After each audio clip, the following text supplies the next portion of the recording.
I'd like to welcome everybody this morning, and we're going to change the order of business a little bit. So I'd like to call on Kevin Bailey, the Vice President for Student Affairs.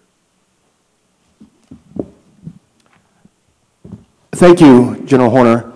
At this point in time, we have a couple of presentations that we'd like to make to the board. First, I'd like to call up Dave Scott, our athletic director. Well, we're just pleased again to be in front of the board this holiday season, and I won't take much time. We want to bring up our national championship soccer team, women's soccer team, Shelby Bush and Tori Fish and Coach Joe Bartolinsky.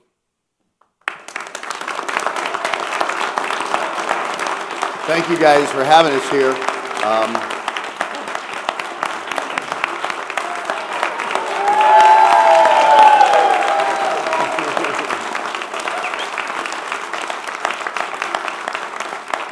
They truly had a lot of hard work and dedication. I'm so proud of this group. They represent the University of West Florida very, very well, and that's why I'm going to let Tori speak a little bit.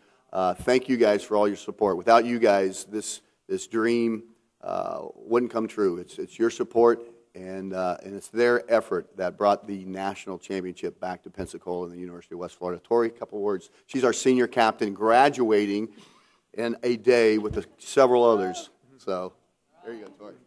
Don't remind me. Well, like Coach said, we have worked hard for this accomplishment, but we like to follow our peers, our coaches, and, of course, our instructors, administrators. Everyone here at West Florida works hard, and we all know that things don't come easily. You have to push forward and keep going to get that national championship, to build that extra dorm, to get that A+.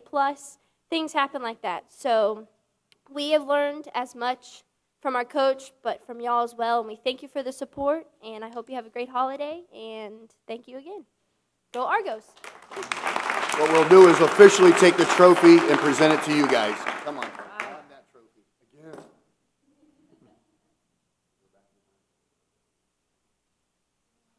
Come on, got to get some hardware here.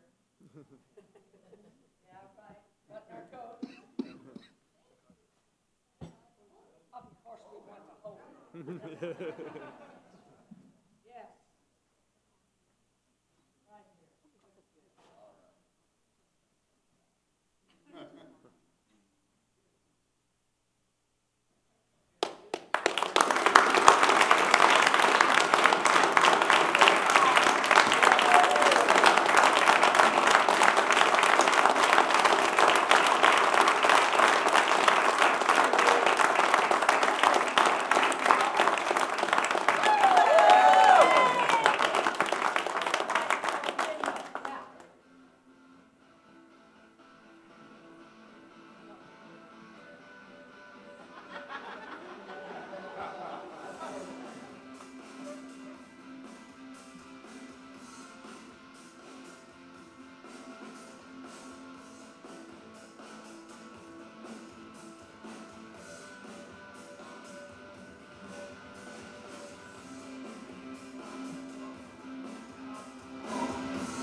don't know what to do except run in circles and jump and shout.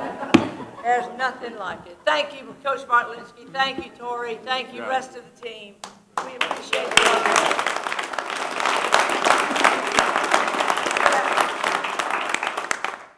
Two national championships, 2 years. Back to you. And for our final presentation, I'd like to call on Dr. Ruth Davison, Director of Housing and Residence Life, and folks from Haskell to come forward, please.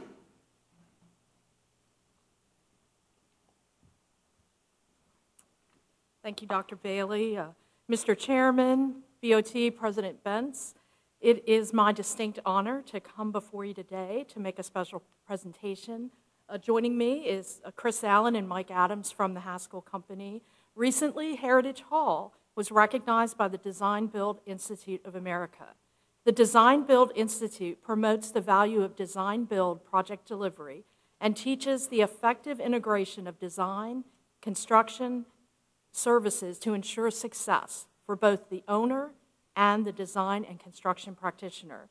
DBIA is the industry's preeminent resource for leadership, education, objective expertise, and best practices for successful integrated delivery of capital projects.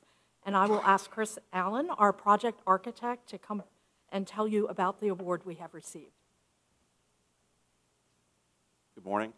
Congratulations are certainly ordered today. Those of us who work on boards or take on long-term projects know that you have to sit through miles of agenda, and action items can stay on those lists for a long time. But there are days like today when you finally move those items from what we want to do to what we have done. And so congratulations. DBIA is an organization similar to the American Institute of Architects, set up to recognize best practices for design build, which is the delivery method that we chose for University of West Florida. So kudos to the board for doing it right. DBIA has recognized that it's hard to win a first place award, which is what this trophy that we're going to present in a moment is for. We have submitted every year for various things, and Haskell's a founder of DBIA. So even with that, it's still hard to win first place. So congratulations, and thank you for choosing Haskell and choosing to do qualifications-based selection.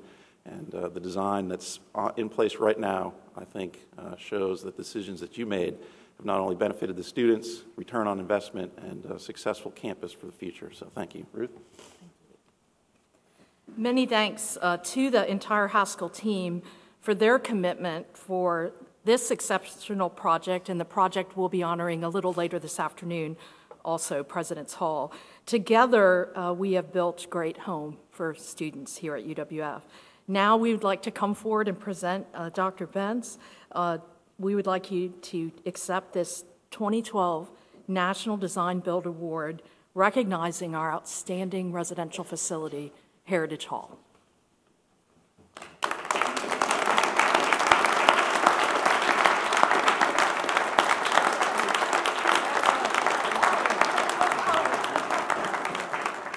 Congratulations, too. You did it.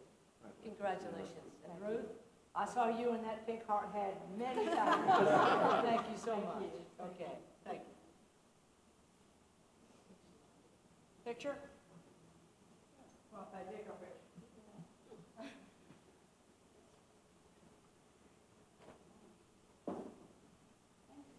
You bet. I'm going to put it over there by the other trophy. Trophy day. Hardware. Hardware. You know, we have a problem in athletics with our cases. They're too small, our trophy cases, and we have a big problem. And we will solve it. Nice. Well, I'd hate to be a Gator fan if you ever get football, Judy. Thank you, Dr. Bailey. Okay, we'll get on with the agenda. I'm going to call on each committee chair to conduct their meeting and give the reports. So, Bob Jones. Thank you, Mr. Chairman. Faye, would you please call the roll of the academic affairs? Here. Here. Here.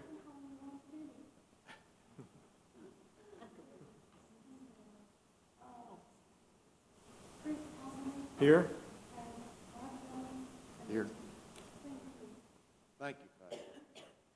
The item that we have to take up this morning at our committee meeting is the approval of the minutes of August the 13th and November the 13th, 2012. I hope you've had an opportunity to review those minutes. If there are no corrections or additions to those minutes, I would entertain a motion to approve them as presented. So moved. Second. Okay, it's moved and second. Are there any discussion? All those in favor say aye. Aye. Any opposed? Okay, there's no other business. This meeting is adjourned. Okay, Susan O'Connor. I would like to call the meeting of the Audit and Operations Committee to order, please. And Faye, would you give us a roll call? Here. Here. The minutes were sent out for review, and I know you've had an opportunity to look at them, and we are here today to approve the minutes of the November 13th, 2012. Are there any corrections or changes to the minutes? If there are none, I ask for approval of the minutes as presented. So moved. A second? Second. Any more discussion? All those in favor signify by saying aye. Aye. Any opposed, same sign. If there's no further items to discuss, our meeting is adjourned. Jay Patel. Thank you, General. Let me call this meeting to order. Ms. Fay, can you please have a roll call? Here. Here. Thank you. The action item today, we have the approval of the minutes of the November 13th, 2012 meeting. If there are no corrections and no changes, may I have a motion to approve the minutes as presented? Second? All in favor? Aye. Any opposed? Motion passes. The committee chair report, you want to get that also? The full board meeting on December 14th, there were 3 informational items at the November 13th Student Affairs Committee. Number 1, results of the 2012 Graduating Student Survey. During April 2012, graduating undergrads and graduate students were surveyed on their plans after commencement and their satisfaction with UWF. Dr. Kevin Bailey and Dr. Sarah Lysek provided a breakdown of the results of the survey. Number 2, the Intercollegiate Athletic Women's Swimming and Diving Program update was presented by Dave Scott and Andrew Hancock, UWF Women's Swimming and Diving coach who was hired in August. The Intercollegiate Athletic will begin the Women's Swimming and Diving program in 2013. Number 3, the results of the survey of fall 2011 non-returning first-time in-college students was presented by Dr. Rod Lewis at the House Center.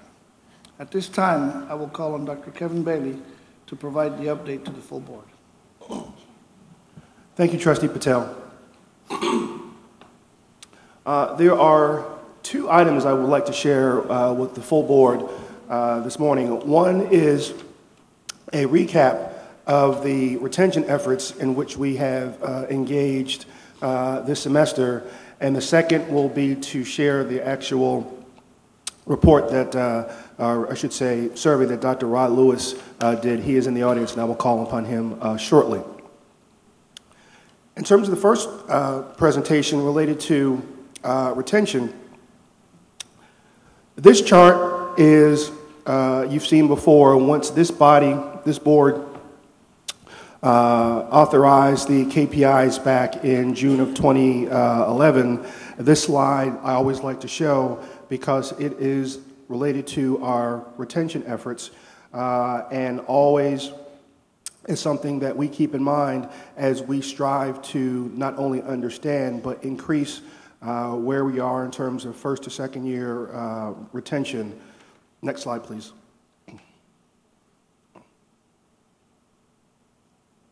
There were several goals that we had this year, and I want to just highlight each of them and tell you where we are. First is develop a first-year success team, which we have been doing. You will see on your screen the members of the committee, which certainly include faculty, staff, and students. One of the things that this group has been working on, next slide please, is to increase attention to and participation in what we call early warning. Early warning occurs in week 7 and is a notice sent to all freshmen who have a D or an F in one or more courses at that week 7 mark. And the notice says, you need to come see your advisor. You are in academic trouble, you are in academic difficulty. We want to reach out and help you. On the right-hand side of the slide, you will see the marketing campaign or the poster that we use to get early warning out there to the masses. That poster or banner was in the library, in the Commons, it was on the Loop Road on your way to campus, and in other venues. On the left, go back a second. On the left, I want to point out the graphic there that talks about our success as we really ramped up our early warning initiatives. You will see our instructor response rate for fall 12 is 95.79 or 96%. That is the highest response rate from instructors that we've ever had. And so what we've had to do is impress upon instructors who teach first-year students the importance of having an academic measure by week 7 and then reporting that measure to the University Advising Center.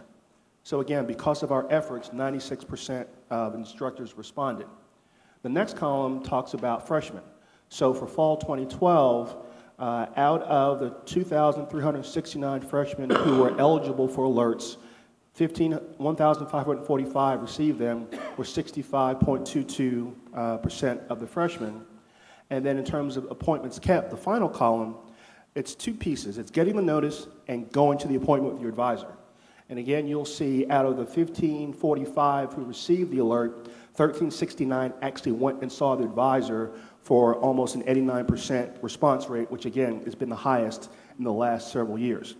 And so this is indicative of our efforts to really reach out to faculty, to students, to impress upon the importance of early warning, and we will see the results of this when grades come out on Tuesday. Next slide. Thank you, Mr. Bailey. Mr. Chair, this concludes my report. Thank you, Jay.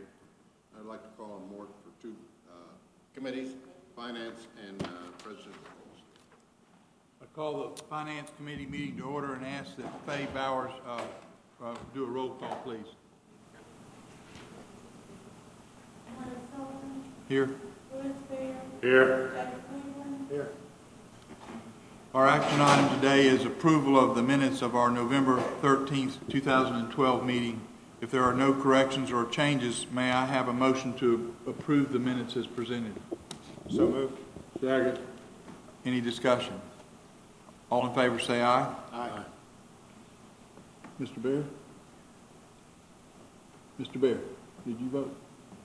All in favor say aye. I'm sorry, I'm deaf today. I cannot hear you. Say aye. Say aye. Aye. All right. I did say aye. I didn't hear. Oh, good. I'm deaf too, Louis, you know that. My heavens.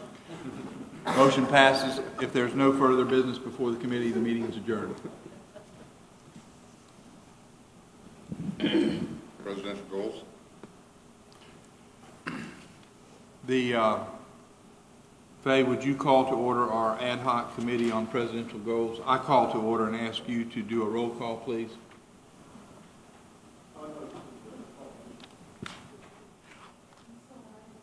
I've got it. Trustee Terry? Here. Trustee Bear? Here. Trustee Patel? Here. And myself, here.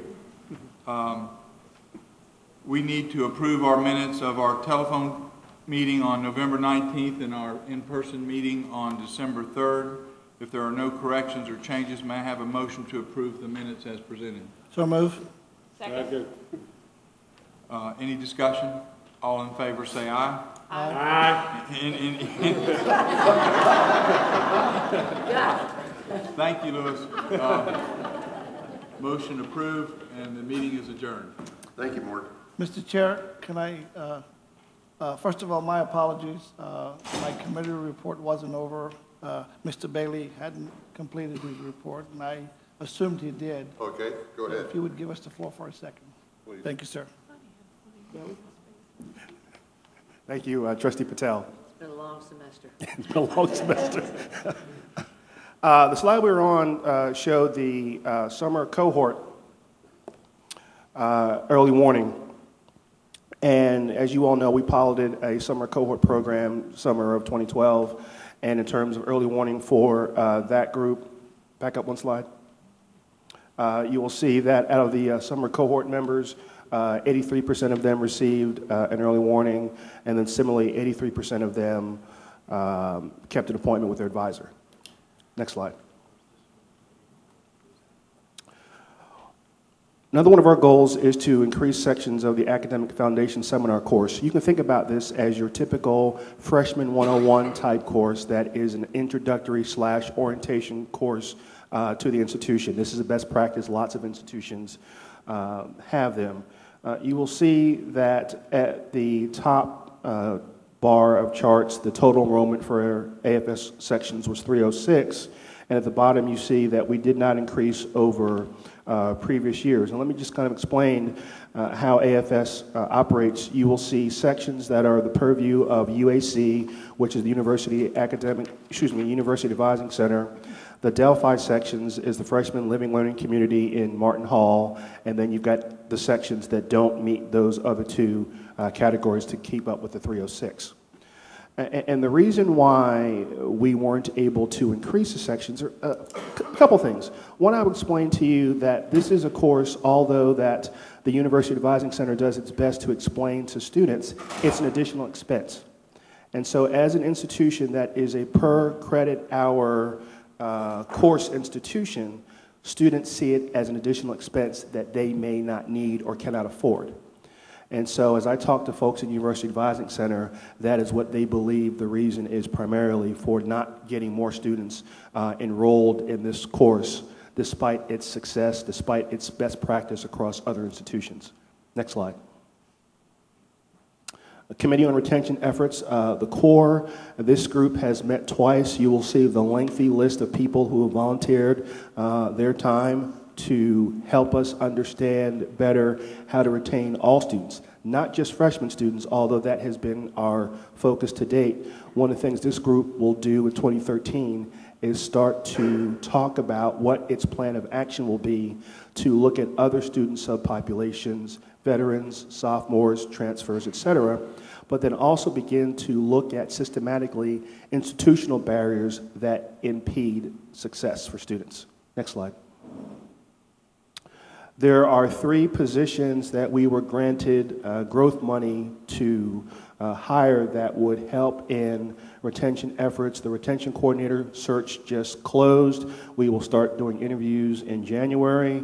The career planning coordinator is hired. That person works specifically with first-year students in the Delphi program, in those AFS freshman seminar courses with the student government freshman committee, and begins to shape those students' mindset in terms of career exploration, in terms of preparing them for internship and co-op, and making sure that the quest for employment is one that starts now, not one that starts in senior year. And the last one, coordinator for withdrawals over in the registrar's office. They were in the second round of the search process. The first search failed, and they should be wrapping that one up as well. The slide on your screen talks about a predictive model for success. One of the things that we did is employ one of our faculty members, Dr. Raed Amin, to help us look at the fall 09 cohort who returned in fall 10, the fall 10 FDIC cohort who returned in fall 11, to look to see if there are any patterns that we could begin to look at that would lead us down a path of determining the profile, the kind of students who are more successful than others.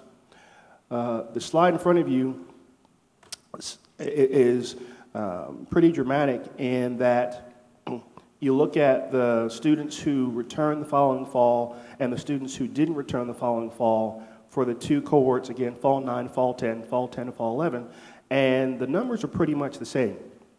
And it would lead you to believe that the more hours you attempt, the more hours you earn, and the higher your GPA is, as for the students who returned, as opposed to the ones who didn't return, they've got fewer hours attempted, fewer hours earned, and lower cumulative GPA.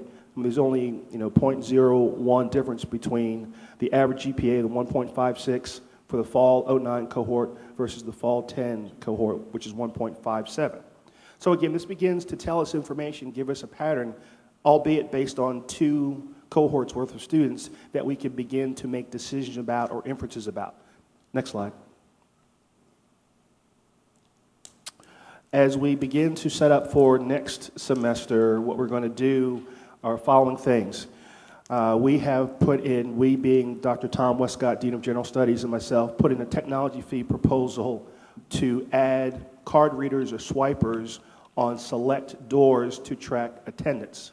One of the things that we have been talking about and know is if you go to class, the better you're likely to do. And so we want to begin tracking first-year student attendance at select classes for fall of 13 with this pilot and the swipers that hopefully we'll get from the technology fee. I've already talked about hiring the retention director.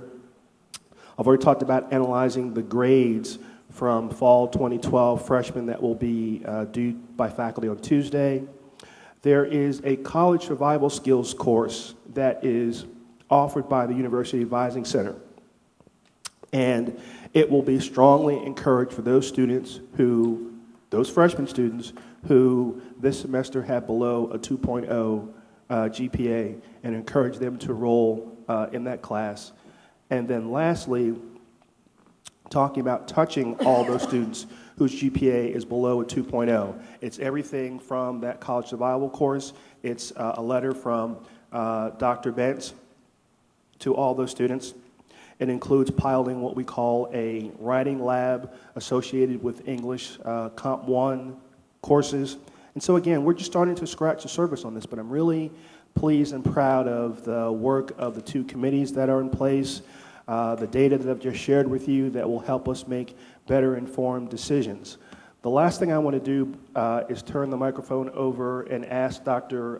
Rod Lewis to come forward from the Haas Center and share the results of a survey I'd asked him to do related to those freshmen who were here in fall 11 who did not come back this semester.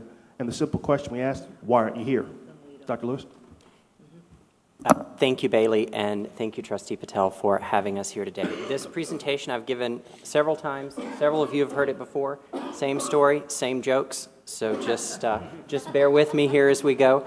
This is first time in college non-re-enrolling student survey, and it's more than a survey, it's basically a study, because we took some data, the same data that we didn't know that Raed was looking at, but we later found out that he was. We had a little fresher data set there, so we took a crack at that, got some good information out of that, which basically confirmed Raed's findings. I'm going to walk briefly through that, and then I'll walk you through what we found out when we talked to those FTIC students who chose not to re-enroll. So on the screen now, the first piece that I'll talk about is that secondary data analysis. This is using university-level data to try to create a predictive model for who chooses to re-enroll, that is, who chooses to return fall 2012 versus fall 2011. And then the second piece is primary data that are collected from a survey of non-re-enrollees. We just picked up the phone and said, look, we want to talk to you about 4 simple questions here. So can you tell us why you didn't re-enroll? Can you tell us why you chose the other institution that you chose, if indeed you chose to go somewhere else, which institution you selected to attend, and whether or not you would ever be interested in returning to UWF. So we think there's some good information in there. We kept it short. We kept it sweet. We wanted a high response rate. And of course, there is time to, when we charge down this path again, to tweak that survey and find out some more information, hopefully, but we wanted to take that first crack here. So the secondary data analysis, we had 1,454 students who were enrolled in fall 2011 for whom we had complete data.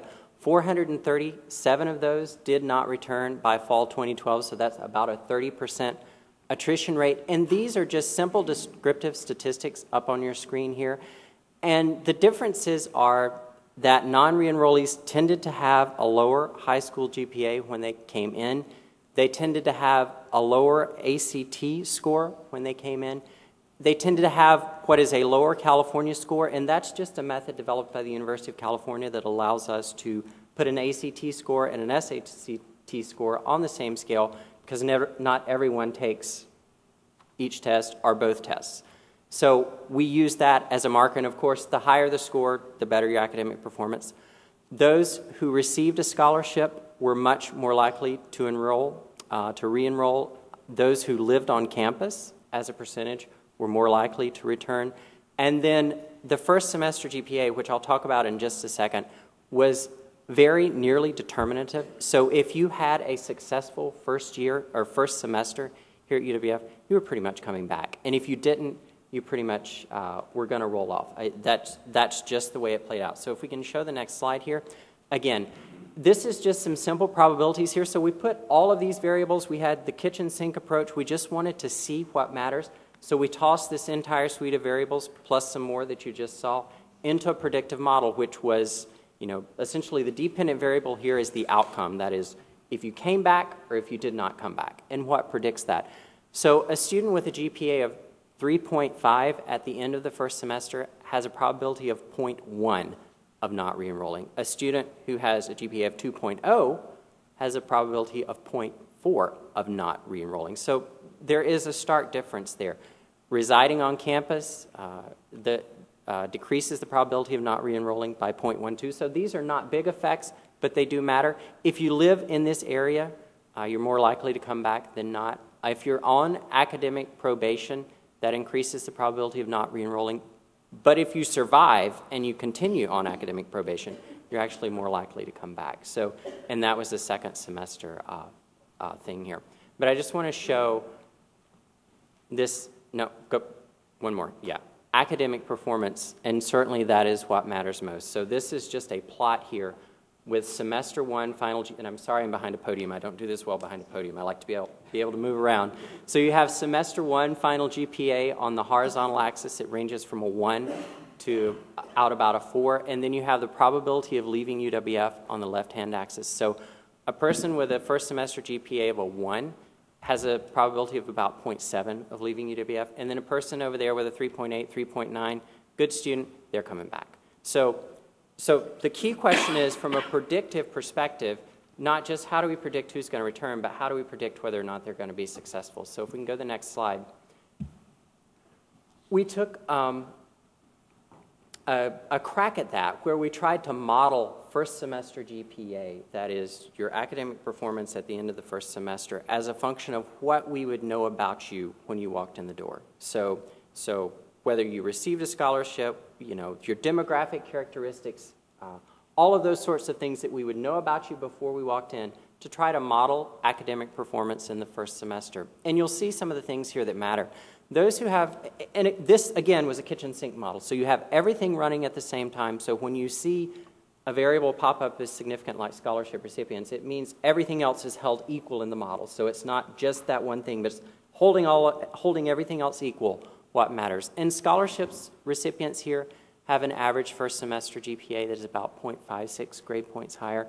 And that's controlling for everything else. So there's something about connecting them and giving them that connection to the institution, in addition to the fact that they're bright, because you're controlling for that in here, that makes them stay. Females tend to do better academically in the first semester. Honor students tend to do better. Those who completed a FAFSA application tend to do worse. There are very few who don't, but that speaks to your financial well-being. Yes, it's free application for federal financial student aid. Is that right? Free application for federal, yeah, something like that. It's that federal application that you do for federal financial aid. Very few don't, but those who don't certainly score better. So there's something about demographics in there that's picking up.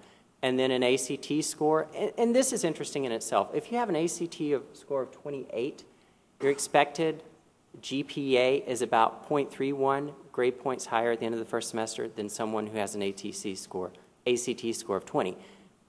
For me, that's interesting because it's not a huge range. It's not as determinative as one would hope. So that test score is certainly not the driving factor. And then I'll say one more thing about this model, and that is that it performs poorly. So the model of predictive validity that we talked about before, you can get it right about 8 out of every 10 times that you make a prediction. When I know that information about a student, I get it right about 8 out of 10 times whether or not they will return. Here, I'm explaining less than 20% of the total variance. So knowing all of this stuff about them still doesn't give you a lot of leverage on whether or not they're going to be successful. Table 2 to the right, just a straight out GPA and non-reenrollments. This is first semester GPA. And again, it drives home that point that it is nearly determinative. So if we'll go to the next slide here, I'll try to keep it moving. This is to the survey here. So this is asking them why you decided not to come back. So why did you not come back to UWF? And this is just simply their first response. So 25% of them chose another institution, and that 25% had an average first semester GPA of 2.54. So they were performing fairly well academically. 20% of them said they left for financial reasons with an average GPA of a little less than 2. To show that the model's working, those who were suspended on probation or expelled, they had a GPA of less than 1. So there's probably something there. Folks moved. They wanted to go somewhere else and raise grades. 5% of them, there's a good reason for that. They had a GPA of 1.47. And just down the list here. But the primary reasons for leaving, transferred, and financial. And if we can go to the next slide. Reasons for choosing the school that they chose. Now, you see a lot of people didn't choose to leave because of distance, but when they chose the new school, their primary reason for choosing that school was indeed that it was closer to home. So they're choosing institutions when they leave UWF that is closer to them, and that's 48% of them had a solid GPA. 19% of them left because they didn't have the degree program that they wanted at UWF. And these were very solid performing students, 2.65 first semester GPA. They left because it was cheaper somewhere else. They left to improve their grades again. And you see this up there online. So they chose other institutions. And let's take a look at where they did choose to go. If we can go one more. So this is institutions to where UWF students transferred, and I'll say that 62% of those who did not re-enroll that participated in the survey, and by the way, we had about a 73% response on the survey, so a very, very high response rate. We did the survey in-house. We were on the phone doing the calling, and so I think that's why we pushed it up this high, but we had a very good response rate. 62% of non-re-enrollees are attending another institution. Where are they going? 17% of those are staying in an SUS system. About 61% of them are going to a state college in the state of Florida, and then 2% are going out to a private university. And if you look on the right-hand side there, these numbers aren't high, but 13 of the ones that left, the most of the ones that left, went to FSU, and then 7 went to UNF. On the state college side, almost all of them who are leaving go to Pensacola State College, with Gulf Coast State College having 7, and Northwest Florida State College having 7. And you see only a very small handful of students left for an out-of-state institution. So if we can go to the next slide. This was an interesting one to us for several reasons. We asked them whether they would ever consider returning to UWF in the future. And 42% of them indicated that they are interested in returning to UWF at some point. So there wasn't a definite no out there, which says to us that there's probably some group of students that you would retain if you were able to for whatever reason. So, and, I mean, if they chose to leave and they liked it here, they would probably choose to come back as well. So I think there's some potential to get those students back, particularly those who are going to Pensacola State College and the local junior colleges in the area. They get their grades up. They're interested in coming back to UWF. So for about 42% of them, it's not a done final deal for them when they leave. 31% said no, there's no way. And then 28% were unsure of whether or not they would return. So there's probably a potential pool in there as well. But I guess, I'll leave you with a couple of things here. On the predictive side, on the determinants of success and looking at who needs to enroll and who does not need to enroll, in terms of who's going to do well and who is not, the data are not as conclusive as one would hope. Those models are not as stable as you might hope they would be, given what you know about them when they walk in the door. Given a semester of academic performance at UWF, it's determinative. But before you begin to know how they're performing internally, it's going to be very hard to predict those outcomes based on what we know coming in. And then I think you're losing some very solid students for other reasons as well, on the programming side in some cases, and then you're losing some solid students probably because we didn't intervene early enough in their academic career to help them boost their performance. So it was a pleasure working on the study, and if you guys have any questions, I'll be happy to respond to them. Thank you, Dr. Lewis. Thank you. Mr. Bailey? I've got nothing else, Chair Patel. Are you sure? Mr. Chair, that concludes my report. Thank you very much. Mr. Chairman, I did have one question. If those particular demographics and variables were not predictive, are there any thoughts on others that might be assessed that would be more predictive in a second study? Thanks, Kevin. I think that there are some unmeasured SES variables, socioeconomic variables, that we might want to try in the model if we can get our hands on them through the Education Data Warehouse. I think a more detailed measure of performance in high school, particularly on reading and math, so getting those variables out. And then certainly I think there is the opportunity to look at responses to perhaps an essay question that they might choose to respond to or not respond to, because I think there's a lot of good data that would be in that sort of situation, and there's certainly good ways to code those data, both on psychological dimension and on attentiveness dimension, on sense of community, because I think what I'm seeing in the data is that, you know, if you feel attached and you feel connected, you're much more likely to do better. So I think those are several things that, if we could get our hands on the correct kinds of data, would boost the prediction of GPA in the first semester, and I think it would boost it tremendously. So I just think that there's a pot of data out there that we just don't have our hands on. The other thing I would add, Trustee Cleveland, is a lot of this is quantitatively based, but one of the things we've learned in the research is to look at the non-academic or non-cognitive factors. And so my own self-concept of my academic abilities. I should be here and I'm going to succeed no matter what. Or maybe I shouldn't be here, maybe I should be someplace else. What are the support mechanisms that I have at home that help bolster me and encourage me academically? What are those support mechanisms on campus that do the same thing? So the research would talk about a balance between the quantitative stuff that Rod talked about in the survey and these qualitative, personal mindset sort of things that come together to talk about student success. Next question. On where we have that students were leaving to go to PSC or other universities, in particular the ones that left for other types of degrees, do we have the granularity on what degrees they wanted to have at UWF? And if so, is there any degree that it looks like a high number of them were leaving for that we don't offer, or either going to PSC for that we don't offer? I think most of the ones that were going to PSC and to the community colleges were leaving for academic reasons. I mean, they were going back to boost a score.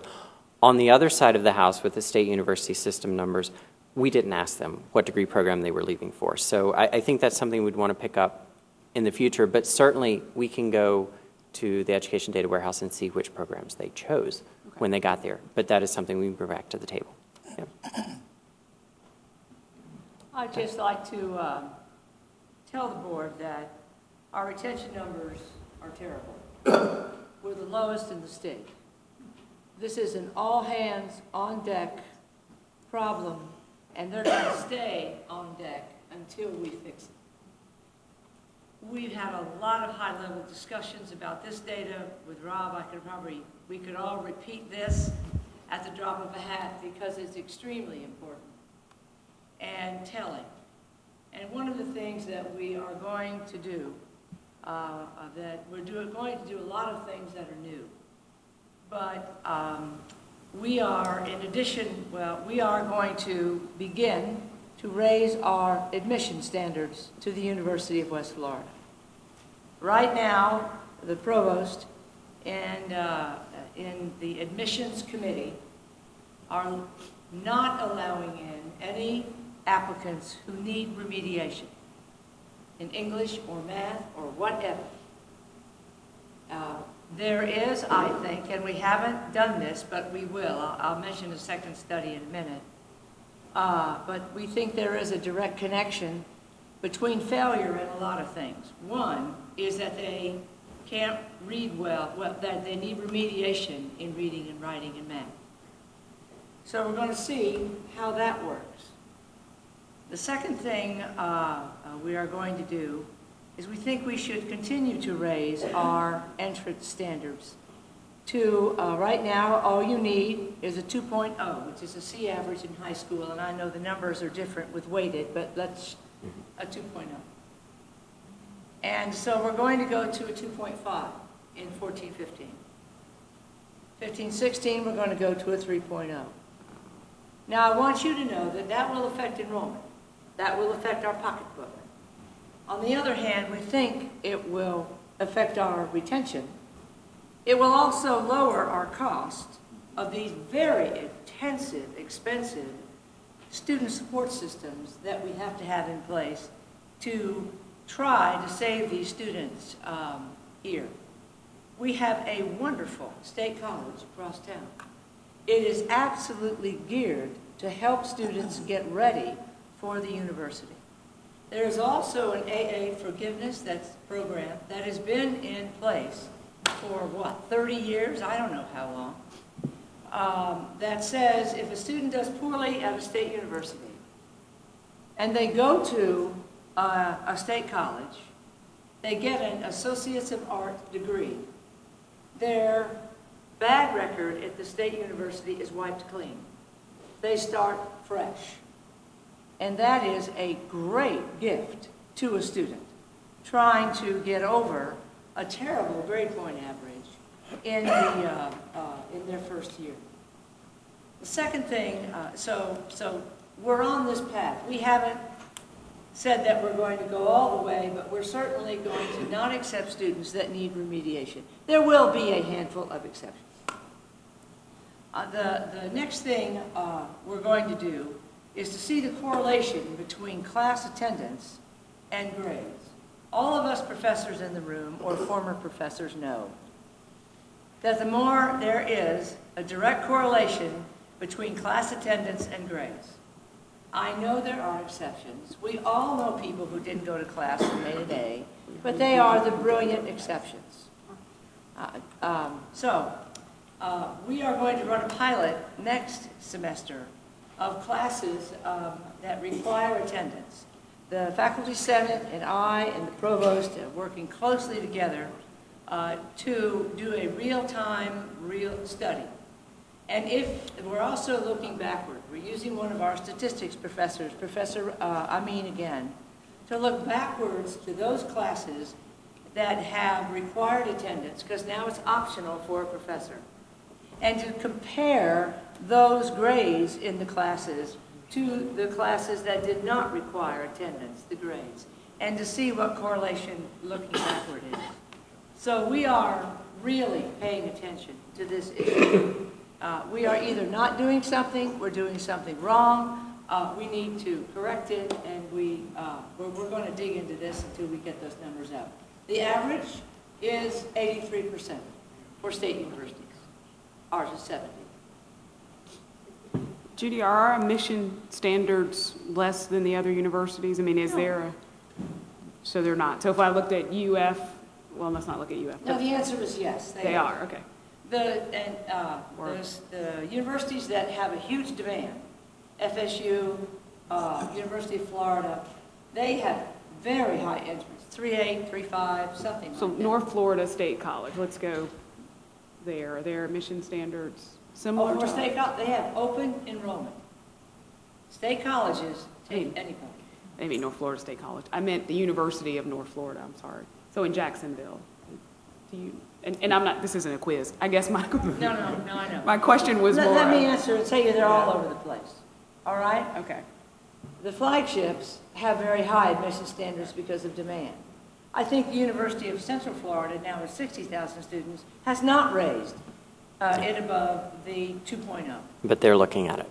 Huh? They're looking at it. They're looking at yes. it. Yes. Right. I would think that the University of South Florida has a little bit higher. Does anybody in the room know? Well, my question really goes to, we've got the lowest retention in the state. We do? I mean, I thought that's what you just said about the state universities. And we're talking about increasing our admission standards. Right. So my question is, if we look at other universities that have the same admission standards that we have, and yet their retention is higher than ours, then it's not the admission That's standards. right. That's And so right. I guess I was trying to, is that the right lever to pull, or are there other levers to pull? But the other factor is, we don't have large population centers.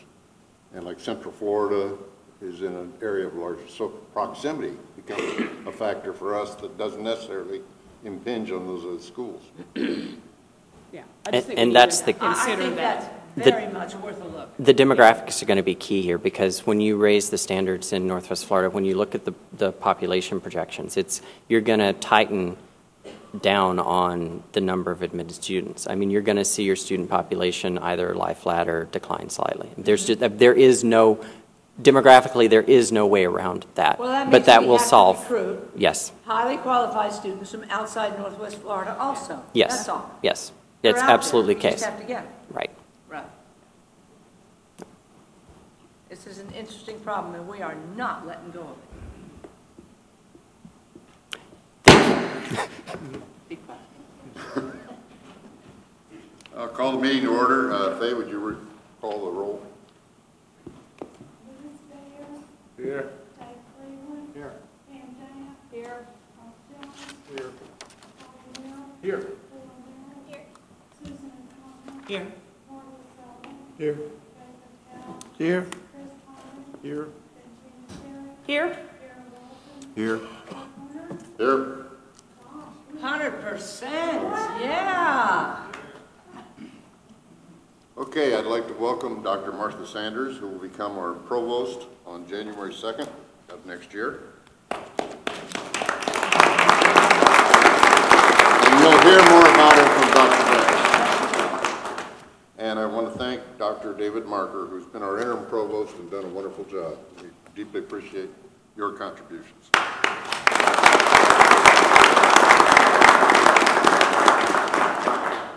We will be webcasting this meeting, and it's probably the first time in a long time we've had 100% here, so it's good.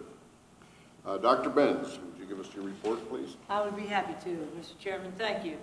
I want to add my welcome to Martha Saunders, who will be our new provost starting January the 2nd. She will serve in a dual role at the university in the administration. First, she is provost, which means in our language, second in command. She'll work closely with me, ensuring the success of the University of West Florida. The second is that she is also a vice president of Academic Affairs Division. Our provost holds 2 roles, as did interim provost Marker.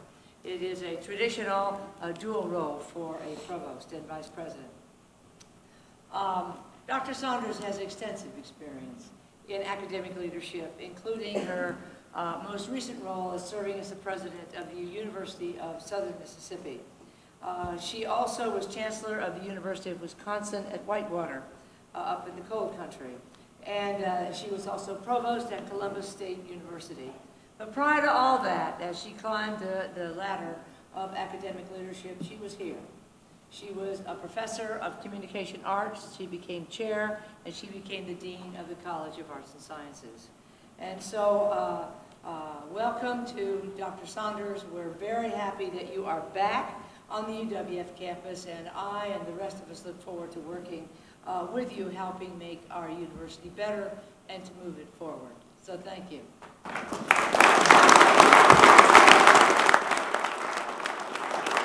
And now to my current partner, Dr. David Marker, our interim provost.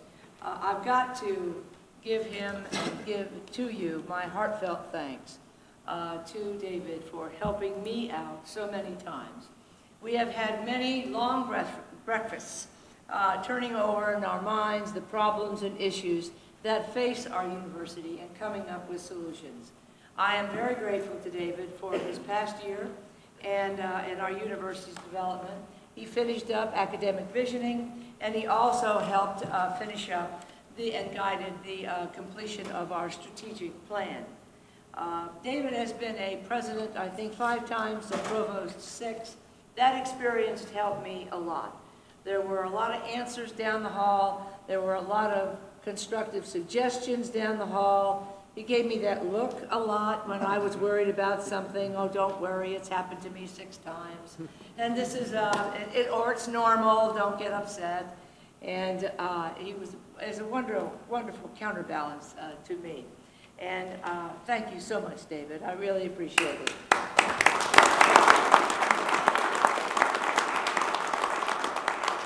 All right, now to the news. I want to tell you a little bit about what we all read about, the fiscal cliff at the federal level in Congress. As you know, everybody and their brother is worrying about it.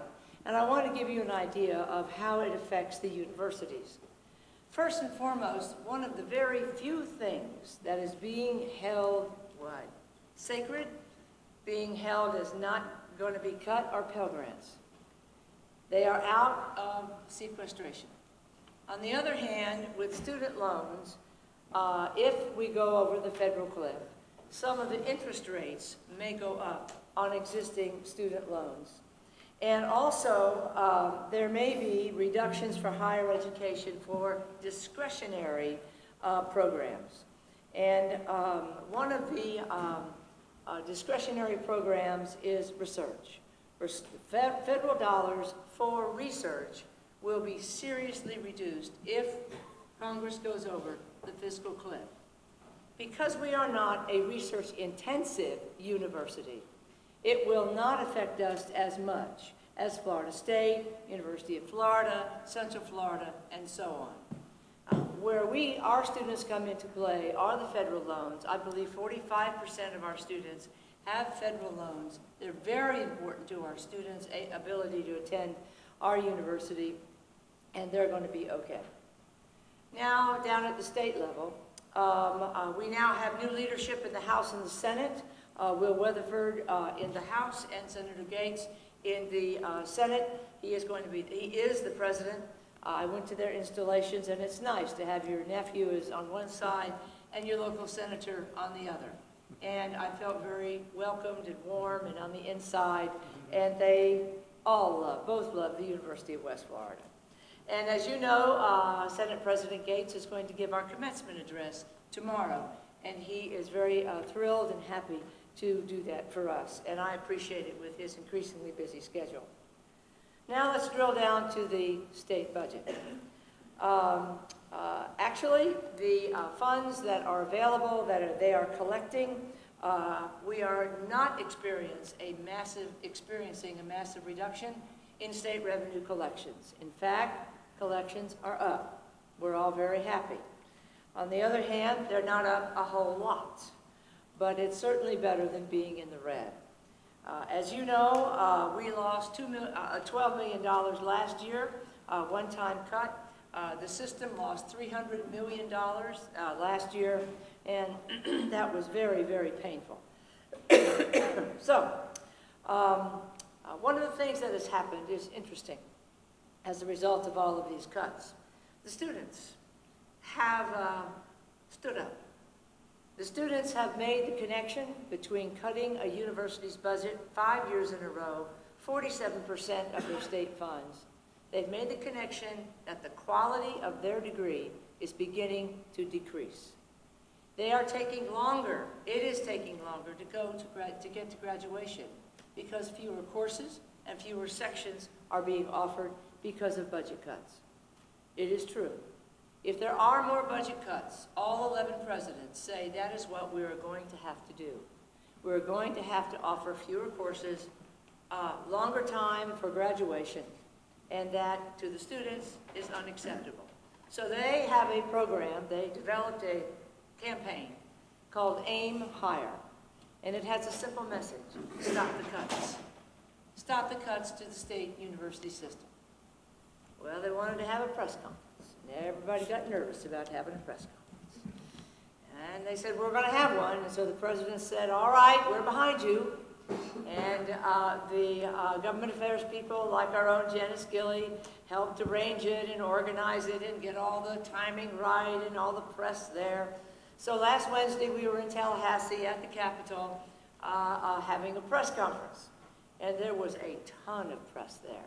There were 7 presidents, and I was one. All the universities were represented, and there is a student representative on the Board of Governors. And what's his first name? His first name is Cortez? Cortez Wally, he's from UCF. From University of Central Florida, that's right. And he made the first presentation. Then the University of Florida president gave the backup. We're behind the students. We agree. And then they asked me to say a few words, and I rolled out their deal. The deal is that we as presidents agree on is that if the legislature will give us the equivalent of 15% raise in tuition from the state general revenue, we as presidents will promise not to raise tuition. It's as simple as that. Undergraduate, in-state tuition. And we will. So we're going to see what happens. The governor about an hour later came out and said he really supported no tuition raises. And that's a step in the right direction. No one has lobbed tomatoes at us. No one has shaken their sticks at us. It got good coverage throughout the state of Florida. So we'll see. But on a state budget level, that's kind of where we are. And I think we all think it's relatively reasonable. The income of the state looks reasonably good, and we'll see if they can do that. What we really are doing is trying to communicate to the legislature that higher education is of value to them and worth putting the taxpayers' dollars into it. That the cuts are beginning to hurt the quality of Florida's higher education in the university system.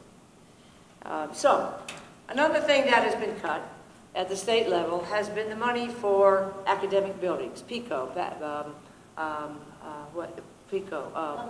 public education, right, capital outlay. And for example, our new College of Business Education Center was built with PICO funds. We don't have to pay it back.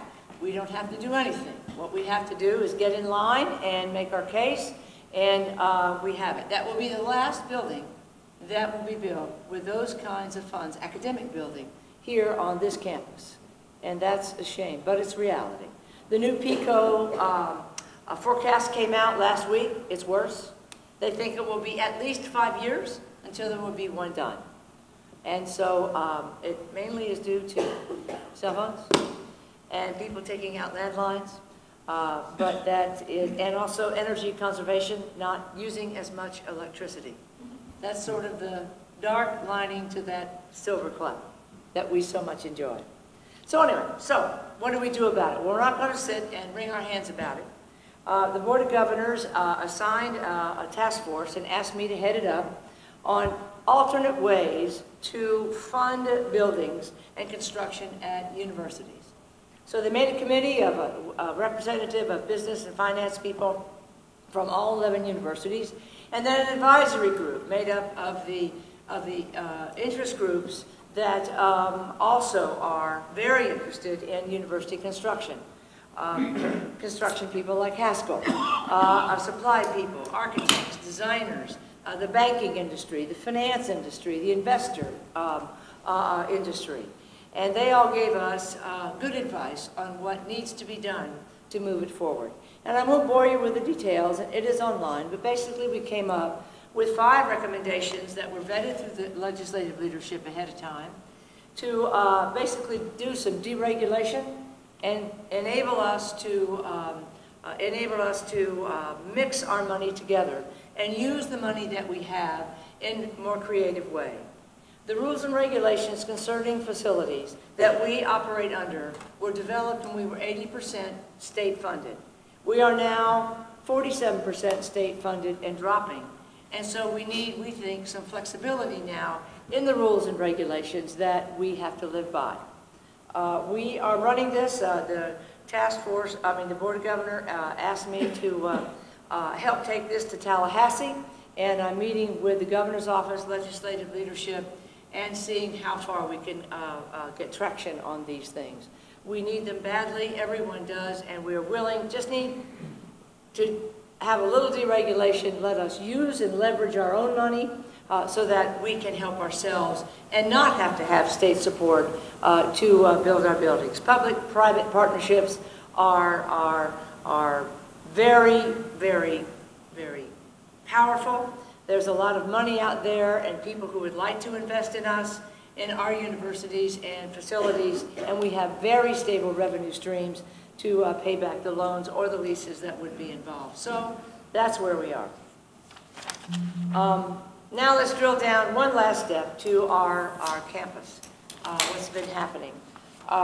We have had more than 12,000 students in our university this year. We finalized our strategic plan. We have a new master plan, and we've created a new president's council on diversity and inclusion, which is working. We've hired a new provost for academic affairs, and we have a new emphasis, as you can see on here, on student success and retention. We are gearing up for something called program prioritization, which will go on in academic affairs and the rest of the university next semester. And we are the only state university in Florida that has a national championship.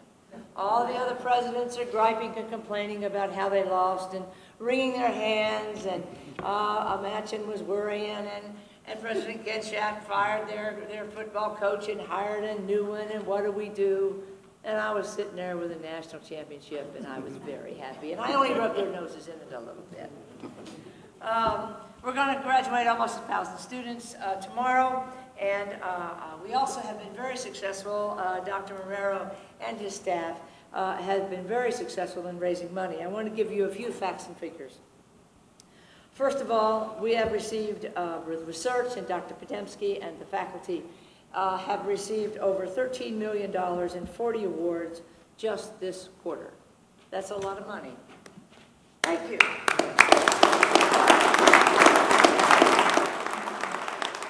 And now the philanthropic fundraising. In gifts and pledges, Dr. Marrero has raised over $11.2 million. Currently, we have over $7 million in pending solicitations. Recent gifts that we have received due to Dr. Marrero: $250,000 from Julian and Kim McQueen and Innisfree for committing to name the Resource Management and Hospitality Program. Is that our first name program? Honors program. Honors program, sorry. Now, it is also named, but this is an academic program that is named for the first time. Right. Florida Blue, which is formerly Blue Cross Blue Shield, has given us $100,000 for allied health. Ascend has given us $50,000 for chemistry. AT&T, $50,000 for best robotics. Wells Fargo, $25,000 for College of Business Executive Speaker Series. National Defense Industry Association, $25,000 for STEM, Teachers Endowment. Ford Motor Company, $25,000 for Ford PAS Hub. Patricia Hilton Green, $30,000 for golf scholarships. Jenny King, $15,000 for athletic scholarships, and $393,000 in first-generation scholarships. And the 50th anniversary feasibility study is in progress on what we should shoot for, our target for our 50th anniversary in 2017. So, Dr. Marrero, thank you very much, and your staff. These are huge numbers in these economic times. Thank you.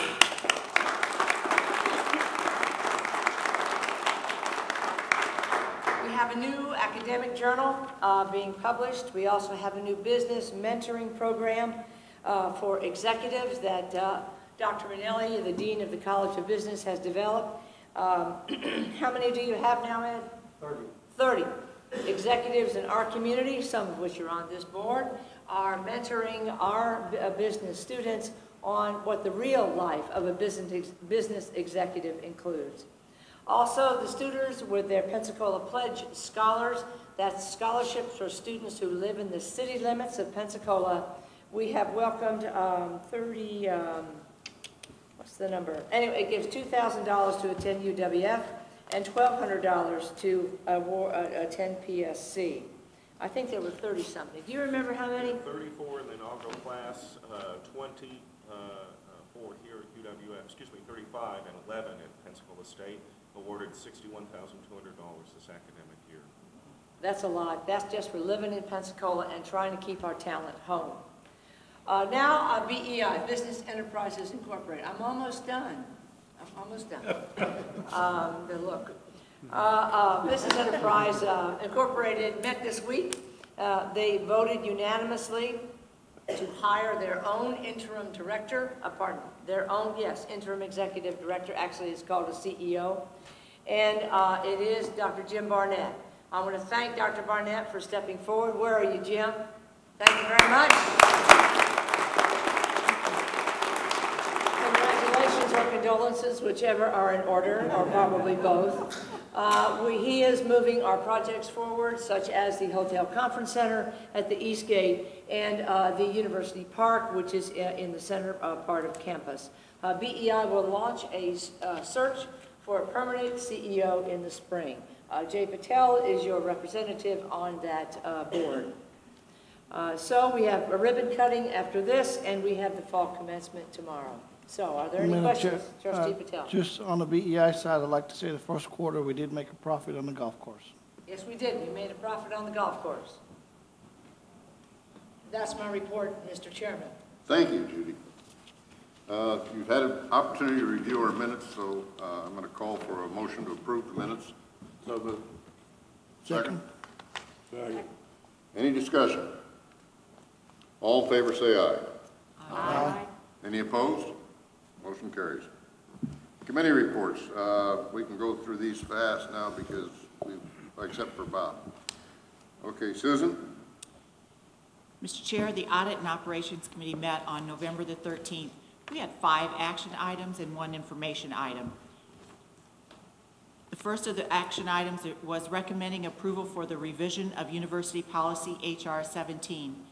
This policy changes the timing for employee, not the faculty, evaluations so that the evaluations are aligned with the fiscal year.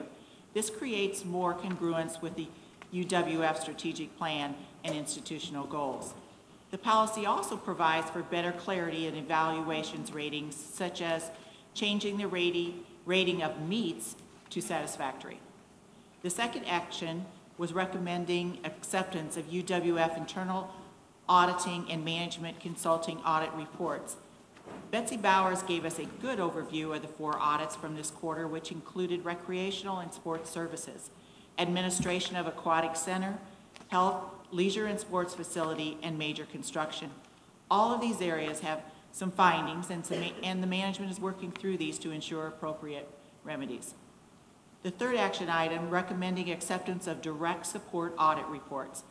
Both the UWF Foundation Incorporated and West Florida Historic Preservation Incorporated had their annual financial statements audited. Both reports were reviewed by our internal auditor and found to meet DSO requirements for financial audits. We recommend acceptance of these reports, and Betsy will discuss the financial statements audit of BEI later on the agenda. Action 4, recommending acceptance of the P-Card quarterly report. 5 departments and 32 cardholders were examined this past quarter. There were 2 excellent ratings, 2 good, and 1 poor. The most common issues, not a clear purpose expressed on the charge, and that reconciliations were not timely. Corrective actions are being taken for the department receiving the poor ratings. And these are pretty ongoing, the not clear purpose and the charge. I guess it's just getting back into the habit of it, and we're getting there. The number 5 action, recommending acceptance of quality assurance review of UWF internal auditing external validators report. Our internal audit and management consulting office just underwent a 5-year review from external validators. And I'm delighted with their success as they received a generally complies rating, which, believe it or not, is the highest rating possible, because I know that generally complies doesn't sound like that. Now, Betsy also gave us an update on the status of the current audits that were going on and advisory and consultant projects her office is currently coordinating with. And, Mr. Chair, that concludes my report. Thank you, Susan. Jade? I've already given my report, sir. Okay. Bob Jones. The Academic Affairs Committee is making two recommendations to the board this month.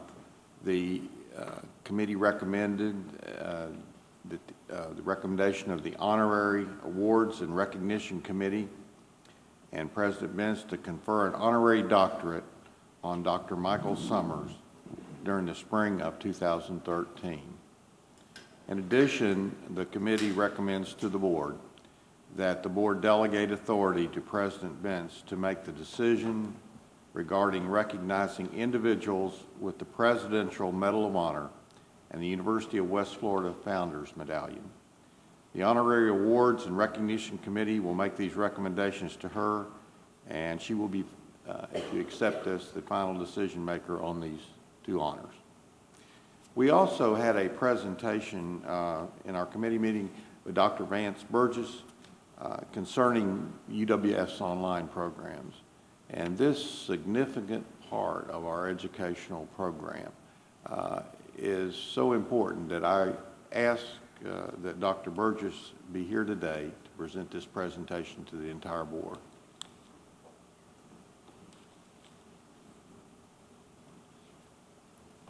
Good morning. I oversee the Academic Technology Center, which hosts the University of West Florida online campus and the Division of Continuing Education. UWF began teaching courses over the internet in 1994, and we offered our first fully online program, a graduate program in educational leadership, in 1998. In late 2003, online instruction became a strategic priority here at UWF under President Kavanaugh.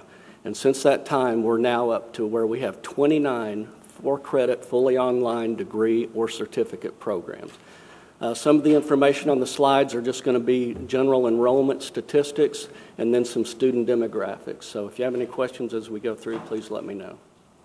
As you can see, during this term, we offered almost 550 fully online course sections.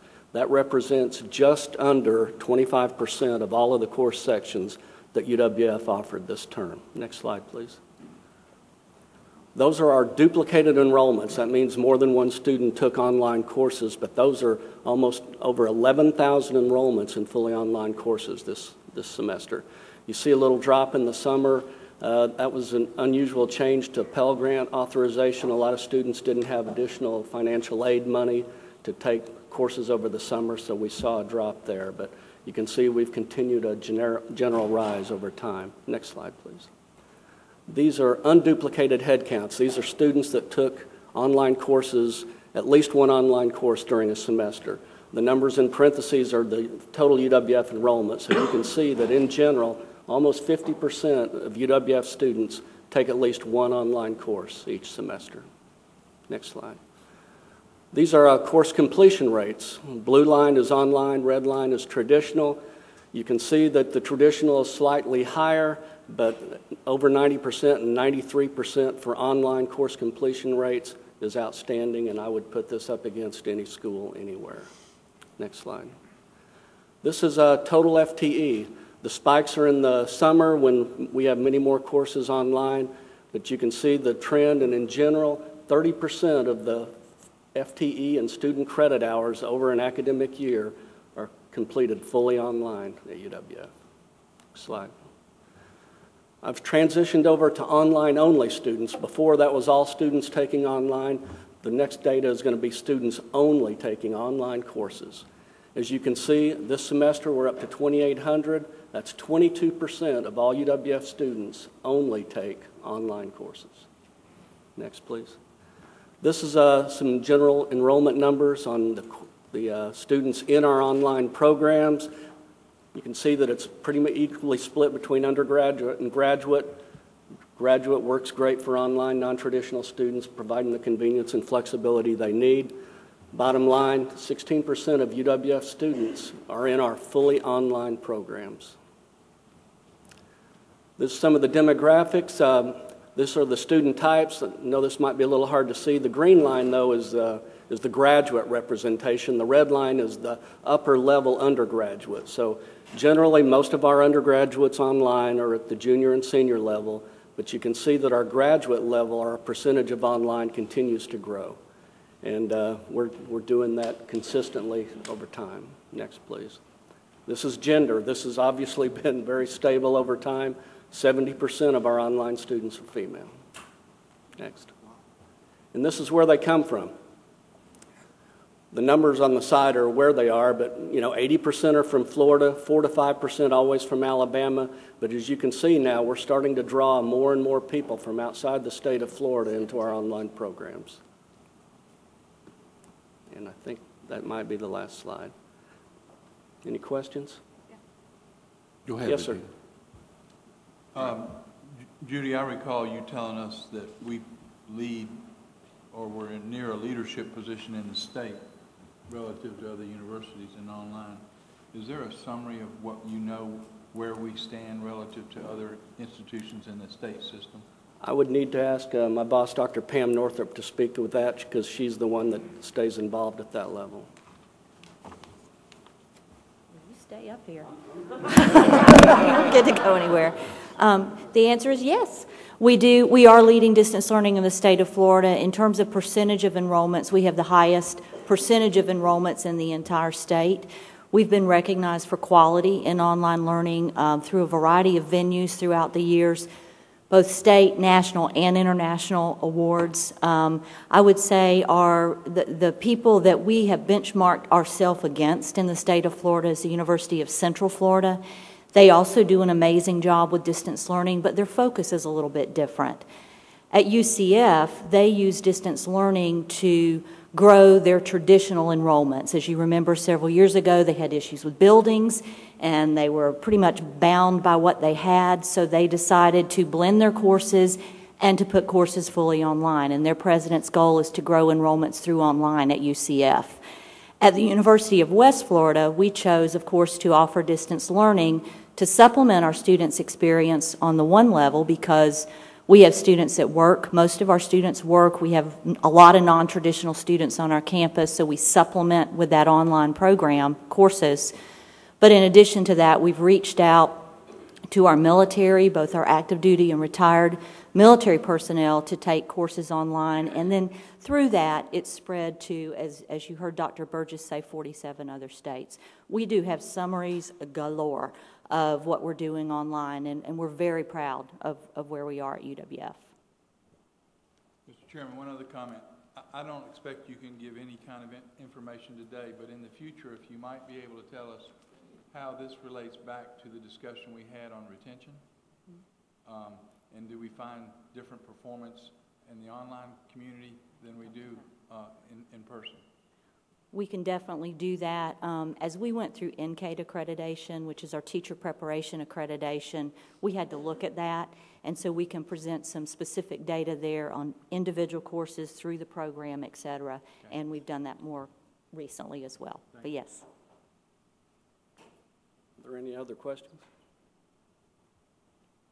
Dr. Burgess, thank you very, very much. I think we all ought to give everybody who is involved in this online program a really round of applause because they do so well. I've said it before, maybe it's not appropriate, but this is our elephant in the room, and we need to recognize it, and I appreciate it very much.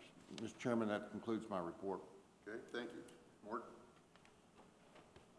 There were 4 action items that we are recommending for approval by the full board from the Finance and Facilities Committee. The first is an amendment to UWF Regulation 4.0032, cancellation of registration and reinstatement. We adopted this regulation at our last board meeting, but the staff brought it forward again because an administrative error was made and the regulation was not posted for comments properly. This has been corrected and we bring it forward for approval.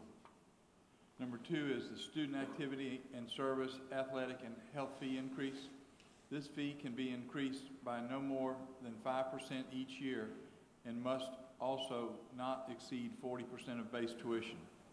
The campus fee committee, of which 1/2 are students, met and recommends the increase, which will be variable based upon any base tuition increase. This committee recommends the increase as outlined by that committee.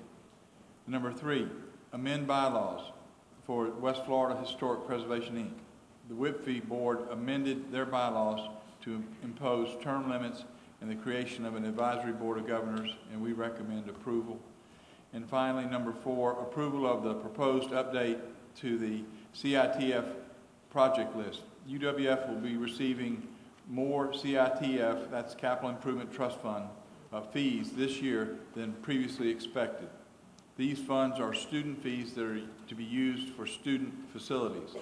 The Student Life and Services Facility Committee, made up of half students, met to revise our list of projects. We advanced the movement of the UWF tennis courts and practice fields to make way for building University Park. And finally, we also discussed a real property policy, but because of the complexity of the issue, we will be holding a workshop in January to continue our study, and we will come back with a recommendation in the future. We had 2 additional items. One was the campus master plan implementation update. President Benz gave us an update on the campus master plan. Jim Barnett also discussed the negotiations with the county in regards to our campus master plan, and that will be an action item, we hope, at our March 2013 board meeting. And then finally, the other additional item was our fiscal year 2012-2013 operating budget summary, and that was presented by Dr. Susan Stevenson, who reported that the university is in sound financial condition. With that, Mr. Chair, my report is concluded. Thank you, Mark. There are 15 items on our consent agenda. All were fully discussed during the committee meetings, and all the recommendations of the committees reflect the proposed action provided with the agenda backup. Does anyone wish to pull any item from the consent agenda? I'll list them. Approved nomination for honorary degree, approved delegation of authority for presidential medal and founder's medallion, approved revision of University Policy 17 having to do with 2004 and 07 evaluations, acceptance of internal audit reports and administration, rec, sports services, aquatics, rec and sports services, health and leisure, sport facility, rec and sports services, major construction projects, rec and sports services, acceptance of direct support audit reports of the UWF Foundation and West Florida Historic Preservation Incorporated, acceptance of C.O.R.E quarterly report, acceptance of quality assurance review by external audit, amend UWF Regulation 4.0032, which is cancellation of registration and reinstatement, approve student activity and service, athletic and health fee increase, amend bylaws West Florida Historic Preservation Incorporated, and a proposed Capital Improvement Trust Fund, CITF projects list submission for the Board of Governors. There are no other requests to discuss any of the consent items. May I have a motion the Board approve and adopt recommendations of the Finance and Facilities, Audit and Operations, Academic Affairs committees made during their meetings with respect to the matters I've just talked about. So moved. Second? Second. All in favor, aye? Aye. Aye. Any opposed? Okay, we'll move on to the action items to be addressed by the full board. Call on Mort O'Sullivan to talk about presidential 12-13 goals. At our last Board of Trustee meeting, Vice Chair Baer, standing in for Chairman Horner, appointed a committee to review the proposed presidential goals for 2012-2013. The committee included trustees Terry, Patel, Baer, and myself. General Horner also attended and participated. We met twice to review the goals. We started with 36 goals and narrowed to 20. These 20 goals are aligned with UWF's new strategic plan and represent the major areas of emphasis that the board should monitor. The presidential goals are trend goals, such as improved retention rates or improved graduation rates. Both qualitative and quantitative measures are included to properly measure progress. The targets are aligned with the Board of Governors targets we included in our annual work plan presented to the Board of Governors. Additionally, we are tying the goals to the key performance indicators we previously adopted. The KPIs, as well as additional data, will be available to us to help us measure success of the President's performance. We'll be able to graphically see the trend of our progress over 4 to 5 years as compared to our aspirants and our benchmarks where those are available. This rich data will help us make more informed decisions during the evaluation. The committee also discussed the evaluation tool. We suggest use of the same model as in previous years. We would evaluate the President on the 4 strategic directions of the university.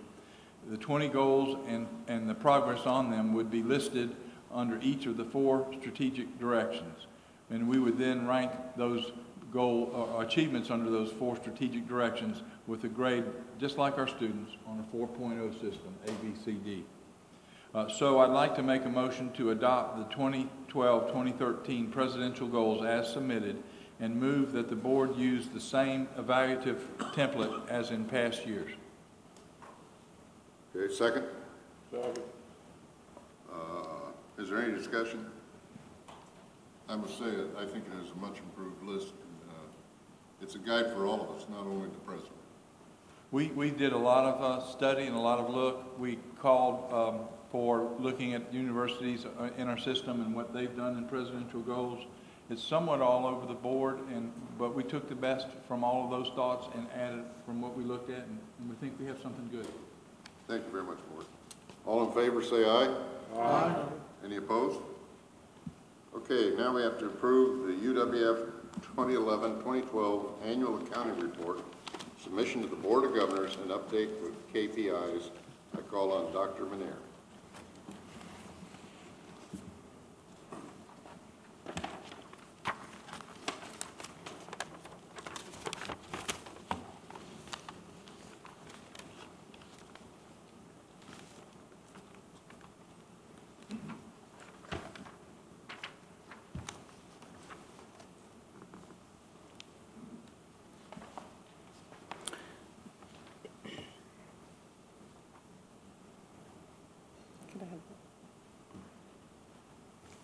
Over the past several years, the Board of Governors has really been working to institute and align planning, budgeting, and performance monitoring for the state university system.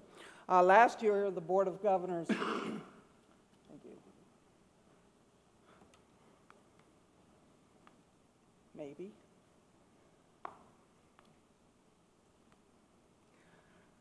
Kim, go ahead, and I'm going to let you drive, okay? Last year, the Board of Governors actually adopted a new strategic plan for the state university system, as is noted in the upper left-hand corner of the slide. And that really informed the update of our strategic plan for 2012-2017. Each year, the Board of Governors actually requests that you, as Board of Trustees, develop a university work plan or update to a university work plan that outlines a specific action plan for what we're going to do for our priorities and helping to contribute to the system goals for the state university system. Then, each year, and that's what's before us today, we are asked to take a look at our progress against both the system-level goals and our institutional goals and report in an annual accountability report to the Board of Governors. In many ways, this year's report is actually representative of a transition year. It's the last year that we'll be reporting on the prior strategic plan for the state university system. It's the last year that we'll be reporting on the prior strategic plan for the University of West Florida. Going forward, I think that we're going to find that there's going to be greater and greater alignment among the state university strategic plan, our institutional strategic plan, the updates to our annual work plans, as well as what we report out in the annual accountability reports. Additionally, because we've been trying to align the KPIs that have already been mentioned today to your strategic plan, we will be, and even the presidential evaluation goals that were mentioned, we will be able to make these annual reports to you each December more and more meaningful for the work that you have ahead of you. The annual accountability report, which you all have seen, received copies of, that is before you for approval consideration today, actually is structured to provide you, the Board of Governors, and other parties of interest with varying levels of information depending on the detail that anyone needs. A legislator, a board member may want to take a look at a higher level of data, but if you're talking about a legislative staffer or someone in charge of a university unit who has responsibility for seeing that we're moving forward in a particular area, they're going to need data at a more level of detail. And the accountability reports that were designed for the Board of Governors took this into consideration. A high-level dashboard includes information regarding UWF's contribution to key goals and metrics for the state university system. The narrative provides a venue for more contextual information and also gives us an opportunity to talk about our contribution to the 4 goals from the last strategic plan for the Board of Governors. We also try to speak directly to we were asked to speak directly to our progress on the goals that we outlined in the 2011, June 2011, update to our university work plan. Finally, more detailed trend data have been provided in a set of tables at the end of the report. Many of these metrics are provided in direct response to statutory requirements. Of particular note are those statutory references to tuition differential. What I'm going to do now is just hit a few highlights, and actually the comments that I make will be more supplemental to what's in front of you on the screen from the dashboard of the annual accountability report. As you already know, in the 2011-12 year, which is the year that we're reporting on, is a year in which UWF's headcount continued to grow, with the full-time, part-time mix holding steady, and with the undergraduate-graduate mix holding steady. In fall of 2011, it's important to note that 36% of our students were from outside of the 8-county region surrounding Pensacola. This is an increase up from 29% in the comparison fall of 2007. The percentage of students from traditionally underrepresented minority groups and low socioeconomic backgrounds continues to increase. For instance, 26% of UWF's undergraduates enrolled in fall 2011 were non-white. If you look at the baccalaureate degrees awarded in the right-hand graph on this chart, you'll note that the number and percentage of baccalaureate degrees awarded to Black students and non-Hispanic and Hispanic students is also continuing to increase. So we're not just enrolling more students from traditionally underrepresented groups, we're also graduating more students from traditionally underrepresented groups. As well can be noted, those who were eligible for Pell Grants. Moving back over to the left-hand side of the charts, the overall number of degrees UWF awarded in 2011-12 was 20% greater than the number awarded in the comparison year of 2007-2008. So we're continuing to see growth in the number of degrees awarded by the institution. Degrees awarded in areas of strategic emphasis. I know there's particular interest in degrees awarded in the STEM fields. The degrees awarded in the STEM disciplines was up 32% from the comparison year of 2007-2008. Special kudos are in order for the nursing program. In 2011, 93% of the nursing program graduates taking the NCLEX exam passed, surpassing the national benchmark of 89%. Of note is an additional 38 students graduated from the BSM program in May of 2012, and we have early news that indicates that a 100% pass rate for 38 students during the first quarter of this year. Trustee Terry, I know that you are particularly interested in hearing more about UWF's research endeavors. Although this particular board dashboard only contains information through the 2010-11 year so they can aggregate across the system, I wanted you to know that we had more recent data that indicate that UWF total R&D expenditures per full-time tenure or tenure-earning faculty member in 2011-12 was 41% higher than during the comparison year of 2007-2008. We've already had a lot of discussions this morning about concerns regarding retention and graduation rates.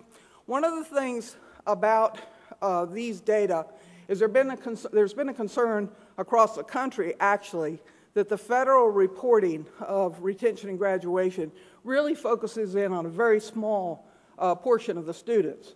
The federal reporting, the IPEDS reporting that we reference, only captures data for full-time, first time in college, students who enter in a fall term or in the summer and continue in the fall, and misses a lot of other students. One of the things that the state university system has done is take advantage of the incredible resource of data to which we have access to monitor some of these other groups. And so what you'll see on this particular dashboard item is that we're monitoring both full and part-time students, we're monitoring AA transfers, and we're monitoring other transfers. UWF obviously is committed to continuing to look at the progress of many of the different subgroups and looking for ways that we might best support them in their persistence and timely progression to degree completion.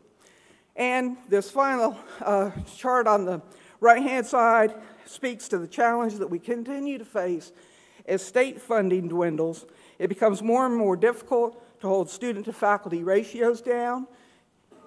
And the next slide, and we must continue to seek ways to be more efficient without losing our effectiveness. Mr. Chair, I can pause now for questions and for the board to consider approval of the 2011-12 Annual Accountability Report, or I could speak further about the connection with the key performance indicators, and you can do that later. Your pleasure. Any questions? Mr. Chairman, just a quick, will we receive formal feedback from the Board of Governors on this, or is it just a thank you for your compliance kind of response? That's an interesting question. To some degree, it depends on whether or not they are satisfied that we're responding to their request for information and that we're continuing to demonstrate our contribution to the system goals. As we enter a new legislative session and there's an increased amount of discussion about the possibility of instituting more performance-based funding, I think that we are likely to hear more and more direct questions, particularly if there's any area in which we are not demonstrating sufficient progress. I think that they're awash with data. I think they know intuitively what programs, what universities have what problems, and they tend to, I think, discuss that offline with the individual presidents. I have not received any, as the chair, have not received any specific feedback from the Board of Governors, but then they're generally happy the way we run things around here.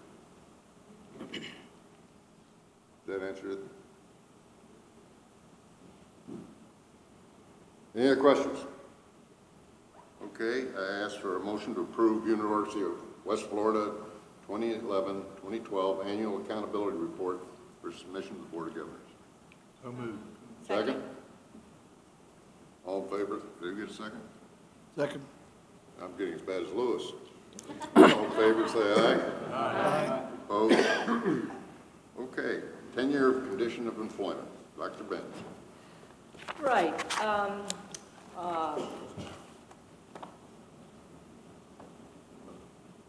When you select a provost, often they come from the academic ranks.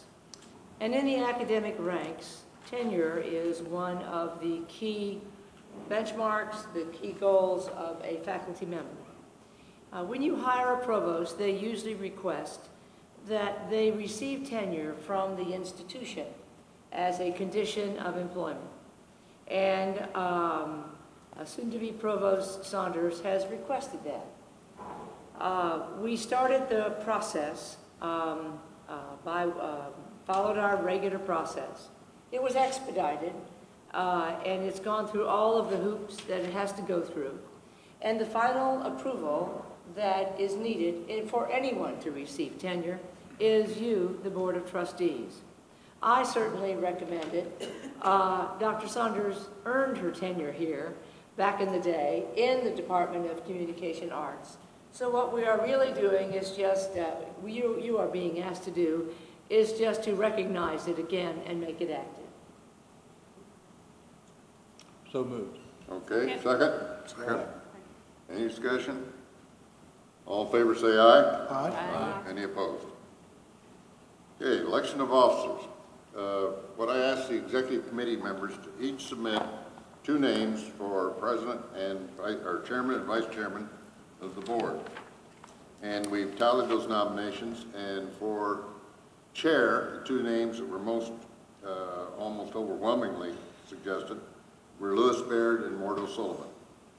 And for vice chair, the names that came up most were Mort O'Sullivan and Dave Cleveland.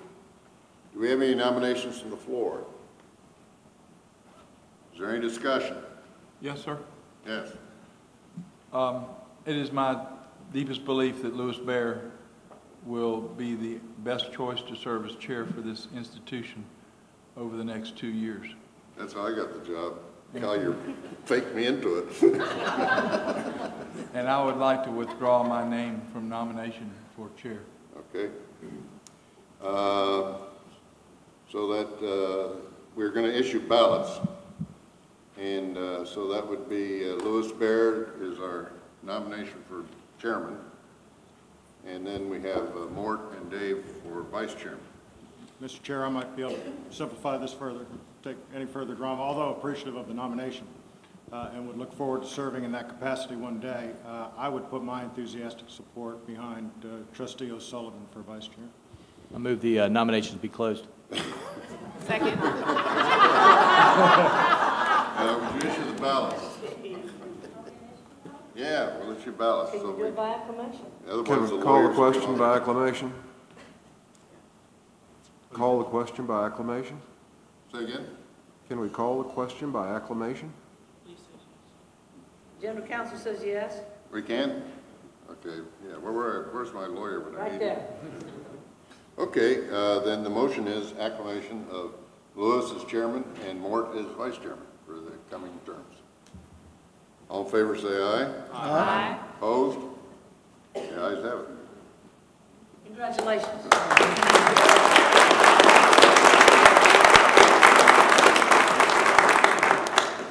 Dr. Benz. Yes, sir.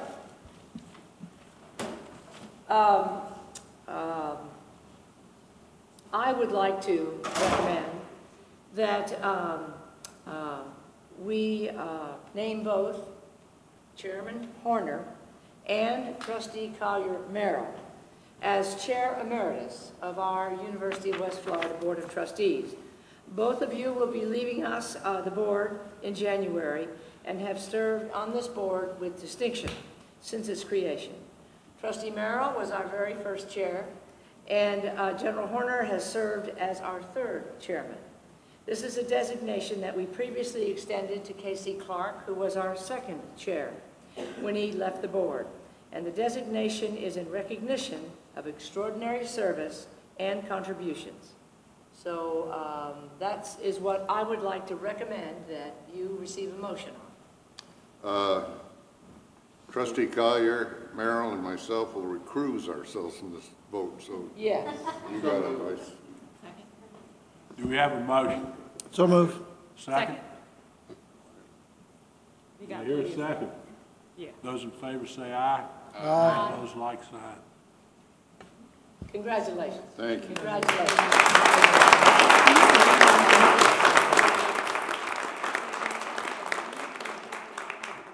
Okay, recognition of service, Dr. Benz. Yes, sir. Now it is time, with actually some sadness, that, oh my goodness, there you are. He's still with us. Yes, that I bring forward 2 resolutions for distinguished service for Chairman Horner and Trustee Merrill. Both of these men are architects of the university for this board, and they are the last 2 incipient members, that's an odd word, of our Board of Trustees. I would say initial. It is impossible to describe the role that they have played for the University of West Florida. These are nice shots. They have encouraged us, they've guided us, they've covered for us and me, and protected us and me in untold ways. They have served as institutional history for our new board members and through 3 presidents. Their contributions over the years have been steadfast. Now, next, I will read the resolution and present gifts. General Horner is first. I'm going to stand up to do this. You don't have to stand. You can if you want to. Good. Whereas, appointed by the Board of Governors to serve as a charter member for the Board of Trustees in 2001, has eloquently served as chair since January 2011, and previously served as a member of the Academic and Student Affairs Committee. And whereas General Horner provided exemplary service to the university as a member of the Board of Trustees, representing the university and the board well in all his activities, including the selection and appointment of both John C. Kavanaugh and Judy A. Bentz as president of the University of West Florida. And we all make mistakes. I know, I was waiting for that. And whereas General Horner used his position as trustee to encourage discussion and interest impacting both University of West Florida students, faculty, and staff, he currently serves on the board of the Florida Institute for Human and Machine Cognition. And whereas General Horner proudly served his country as a member of the United States Air Force from June 1958 until September of 1994, serving as commander of the 9th Air Force, U.S. Central Command Air Force, leading all U.S. and their allied air assets during Operation Desert Shield and Desert Storm, and logging more than 5,300 flying hours, which included 41 combat missions over North Vietnam in the F-105, and more than 70 combat missions in which he deliberately drew anti-aircraft fire to identify and destroy North Vietnamese defenses as a F-105 Wild Weasel pilot. That's what you expect out of a 2.0 grade point average student. Wild Weasel. And whereas General Horner is a graduate of the University of Iowa, College of William and Mary, and the National War College, Industrial College of the Armed Forces, co-author of Every Man a Tiger with Tom Clancy, a military consultant and lecturer, and now therefore be it resolved that the University of West Florida Board of Trustees, meeting on this 14th day of December 2012, hereby commend General Horner for, well, his contribution to the University of West Florida, and be it further resolved that this resolution is spread upon the pages of the minutes of this meeting and a copy presented to General Horner as a token of our board's appreciation. Well, thank you.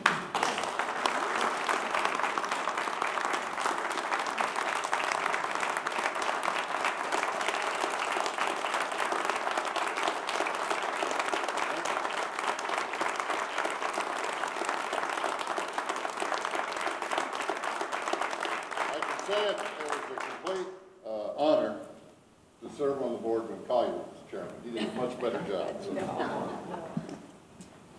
All right.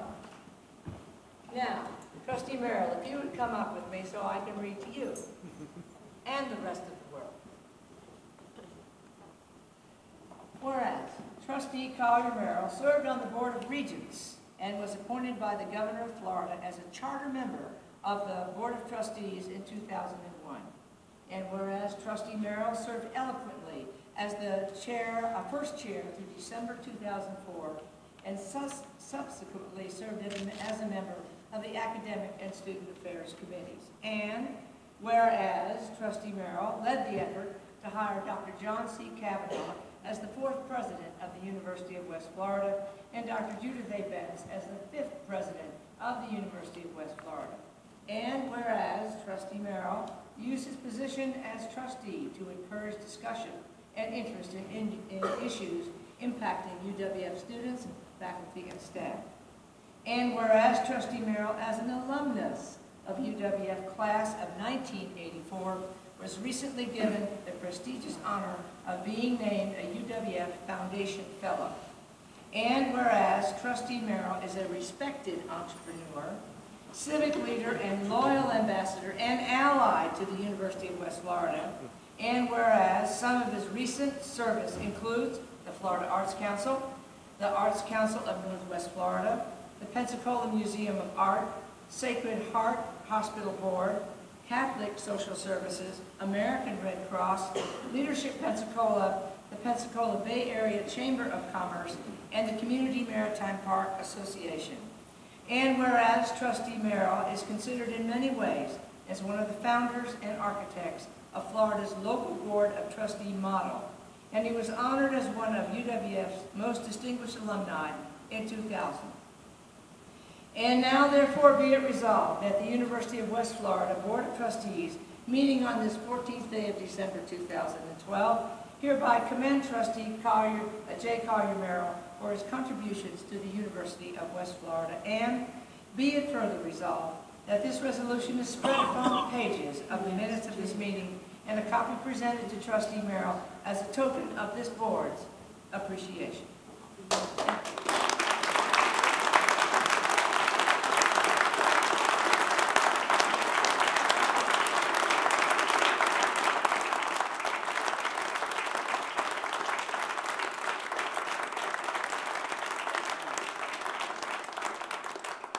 Good luck with Lewis.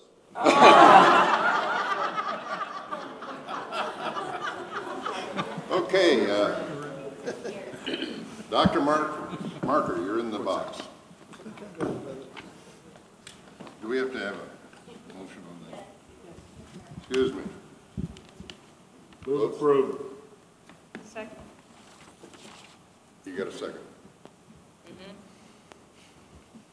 Need to call for aye. Oh, it's me? Yeah. You do that to me. I'm not going to call on myself. Any discussion? Those in favor say aye. Aye. Aye. Opposed, like sign. Motion carried. Okay, Dr. Marker, we're into informational items now.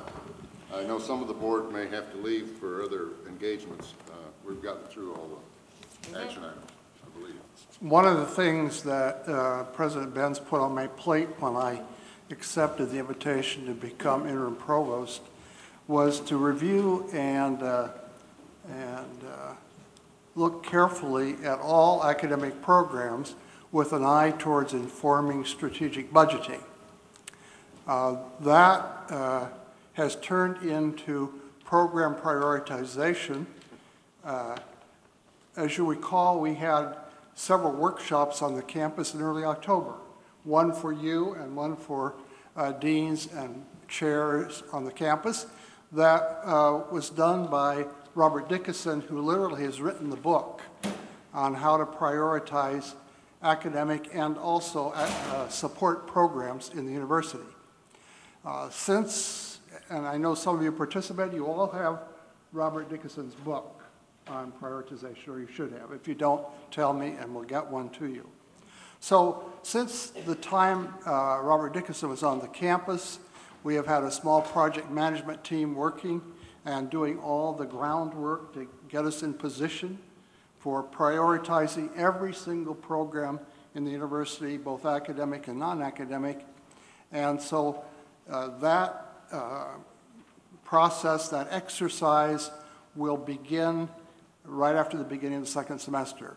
I'm turning the leadership of that over to our new provost, Martha Saunders, and she will be, so to speak, pulling the trigger on academic prioritization right after the beginning of the new year. And may I have another word, Mr. Chair? I want to thank you for not only for the warm welcome I received, but for the strong support I've received this past year as I've acted as your interim provost. As Judy said, I have served 6 times as a provost, once for real, and 5 times as an interim. And I've also been president 5 times, so I've seen things from the other side. And I've never enjoyed such a strong, mutually supportive,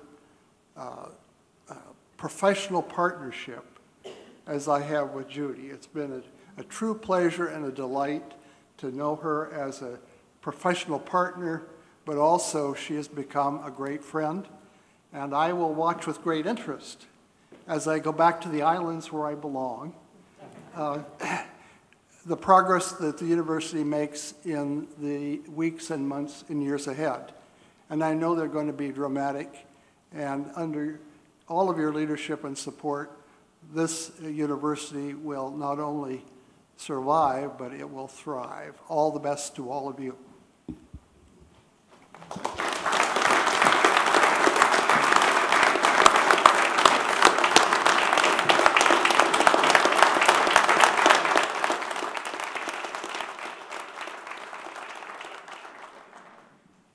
Dr.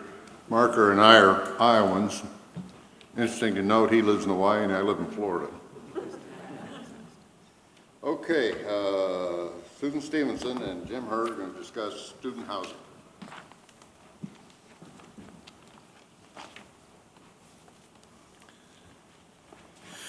I want to thank you for the opportunity to have just a few minutes before you today. Our goal is just to be transparent about some work we're doing as we try to advance housing.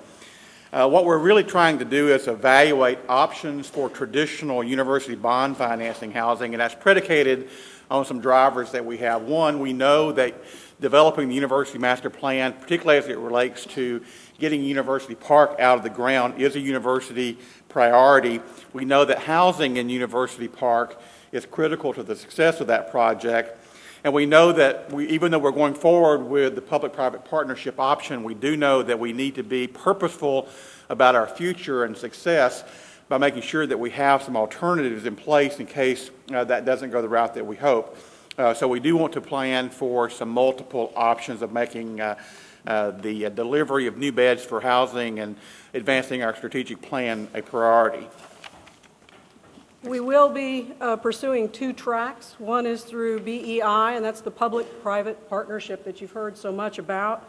The request for qualifications will be going out next week, seeking interested parties who can demonstrate the proper qualifications.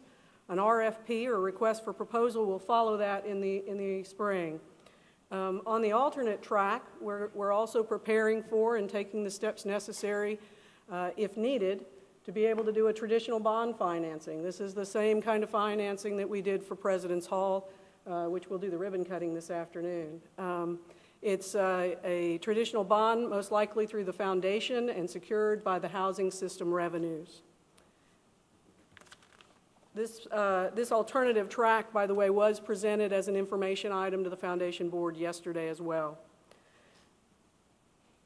Some of those preliminary steps that we have to engage in, BEI and housing engaged a national firm, Brailsford and Dunleavy, to do a housing demand study.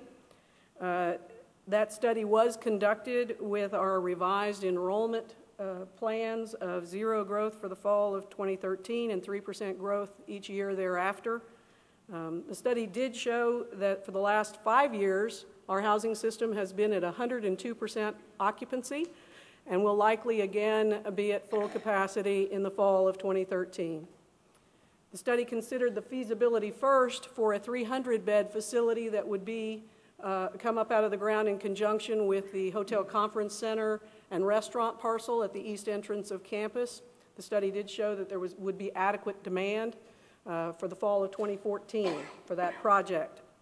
The study also showed that there would be likely up to 500-bed demand in place by fall of 2015, which is the scheduled time for hopefully to have the first residence hall come up out of University Park. That might include taking some of, or finally having the opportunity, I guess, to possibly take some of the South Side villages. I think we lovingly call them those Pizza Hut buildings. Some of those may be coming offline if we're able to and demand is appropriate. One other thing the study pointed out was that UWF currently has limited competition in purpose-built student-type housing in the vicinity. However, there is the potential for 2 private housing project developments on Hillview, which is about a block away. And since their design is not complete, it's unclear whether those will be complementary or competitive for our student demand.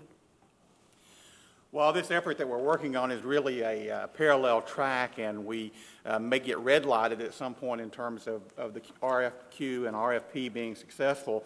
We do want to make sure that we follow best practices. There is nationally a best practices model for determining housing, and we have been working on that. If you go to the next slide, please. Some pieces of that multi-step process are already complete or in progress. We have indeed worked on project visioning. We know that we're looking for housing for FTIC students. We know that's the fastest growing segment of our student body. We want to engage in active living, learning communities. We want to make sure that housing is convenient, but also purposefully developmental for our students, as we've talked about earlier today. As retention is a goal, having housing that supports retention is important. We want to make sure that we enhance the effort to create community on campus. That's why it's so important to bring University Park out of the ground, because that project has a huge opportunity to impact the quality of community life on campus. We have done a lot of preliminary work with market assessment, as Susan already mentioned, beginning 2 years ago with a housing master plan, but also making sure that we have kept good track of projecting our own occupancy trends and demand analysis. The detailed market feasibility has been completed in the last couple of weeks with the B&D project, so we know more about that now, and we have been working on the preliminary project program there. Other pieces that we're just beginning with the financial feasibility, we are working with our colleagues in the foundation and with our financial advisors. We have done some work on our bond rating and so forth, to begin working on the pro formas, analyzing what kind of financing we can get and can afford. And then we'll be working more on the project concept, the delivery and financing mechanism, and finally, the implementation strategy. The primary goal will be at the end of this process to make sure that we pick the strategy that is most favorable for the cost of capital, the speed of delivery, the degree to which the university controls the project, the risk for the university, and any of our debt capacity. So we want to be very purposeful and thoughtful as we move forward. In summary, we're just wanting to make sure that you understand we're pursuing two different tracks, and we're going to take the best practice approach, and we're going to ensure that we frame it, our strategic choice in how to implement housing with a primary goal of student retention and recruitment. If you have any questions, we'll be happy to answer. Go ahead. Thank you for presenting today. I know there's been talks there may not be enough housing for the demand next year. So is a raffle still being considered for students to decide who will get into housing and who won't? Well, we've talked about a lottery system for student housing for the fall, and we are pursuing that. The communication that has gone out to housing students already this year has indicated that we cannot guarantee that returners will get a space. We will prioritize FTIC students, and we will, to the extent that we can, make sure that we house our returning students. The silver lining in the dark cloud, as Judy mentioned earlier, because of the changes in our enrollment projections, we don't believe the crunch for 2013 will be as bad as we expected. In fact, despite some of the anguish this past fall about our wait list, in fact, we ended up housing most of the students that needed to be housed when all was said and done. So we don't expect that there will be a huge crunch. But we have been very transparent with students, letting them know that we are not guaranteeing them a place and that we are prioritizing our FTIC students. Thank you. Any other questions? Thank you very much. Thank you. Okay. Business enterprises, internal, external audit, financial statement, and audit of direct support organizations by Betsy Bowers. Good morning. The BEI board met last Thursday the 6th to review and accept the financial audit of BEI, and the audit period for this was a short period, October 11th of 2011 through June 30, 2012. And in accordance with our master management agreement between BEI and the university, I'm bringing to you the financial statements audit at this time. Key points to note in this financial audit were June 29th, BEI acquired Scenic Hills Country Club at $2.2 million, and then on the 25th of June, the foundation transferred Building 8 worth $238,000 to BEI. The revenue for this time period really was the golf course and some commissions on the dining services aspect. They did have one finding in regard to developing a risk assessment model and monitoring program. I'm working with them, and we're going to probably be doing something with that board in March. And then another recommendation from the audits was for us to develop a methodology for recognizing and reporting in-kind contributions, which are the services that the university is providing to BEI on that. And that's my report, sir. Okay.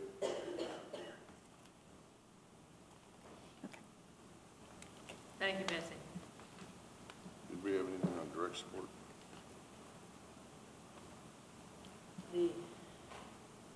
Kim? Did we have just the one audit? Okay. Tentative meeting dates. Louis, I'll let you run this. This is going to be your railroad. Tentative next year's schedule for meetings. According to what I see, the schedule for next year will be Board of Trustees, August 2013, either the 28th or 29th. The September Board of Governors meeting on the 11th, 12th in Sarasota. The 13th is the post-agenda. Foundation Board of Directors meeting tentatively scheduled for the 19th of September, and our Board of Trustees will meet at the Emerald Coast on September the 20th in Fort Walton. Our November meeting is scheduled for either the 18th or 19th of, that would be the Board of Trustees committee meetings, and then the Board of Governors meeting following on the 20th and 21st in Miami at Florida International University. December meeting will be the Foundation Board of Directors meeting on the 12th. The Board Holiday Social is tentatively scheduled for the 12th. Board of Trustees meeting on the 13th, and fall commencement is firm on the 14th.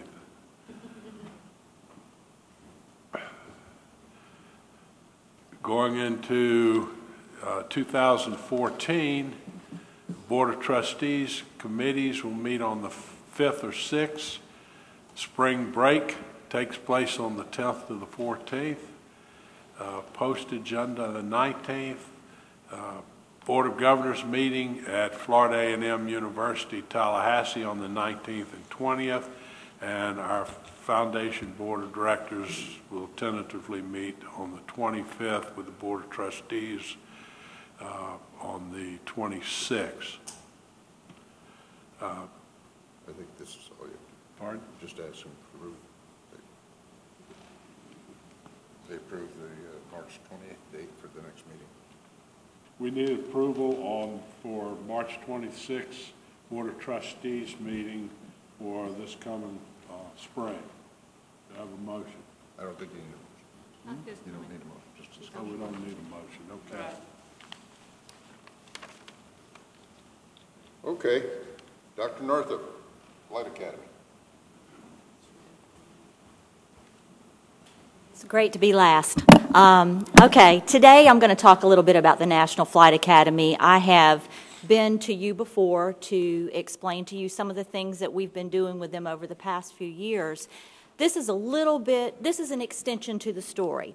Historically, we've been involved with them as a contracted personnel. We've worked with them to develop their curriculum. We assisted them through the first summer of operations, where there were about 450 kids that went through in the summer. This was intended to be a pilot summer to try out the processes, the models, and all of the really exciting things at the National Flight Academy.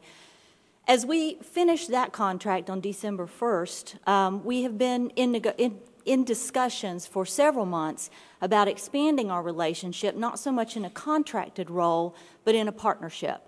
And so today I'm going to talk to you a little bit about what we are doing moving forward as a partner with the National Flight Academy. Next slide.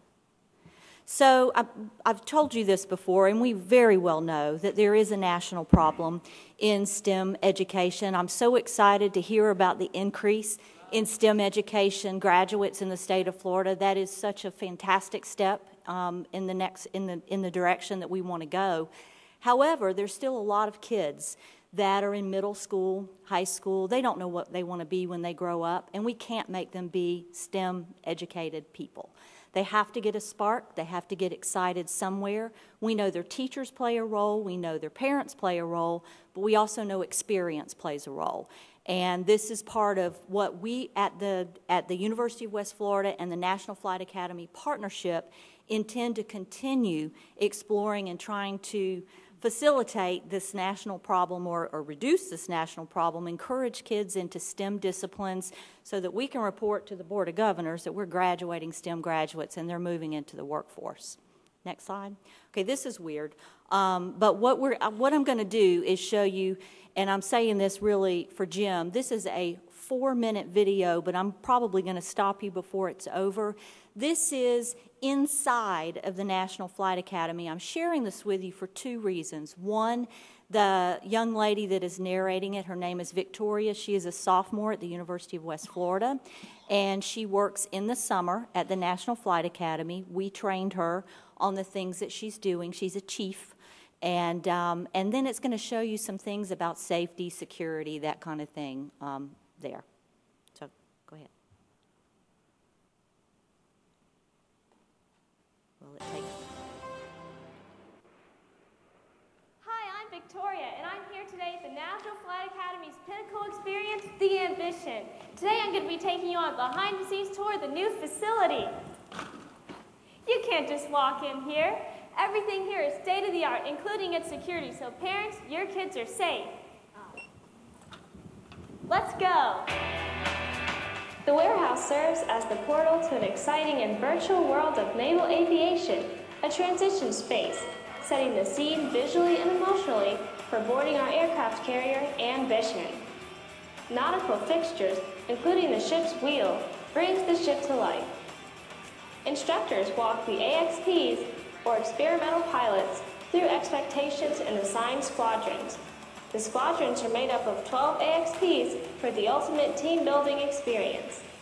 Ambition's AXPs get their gear and stay in private staterooms accommodating 6 persons.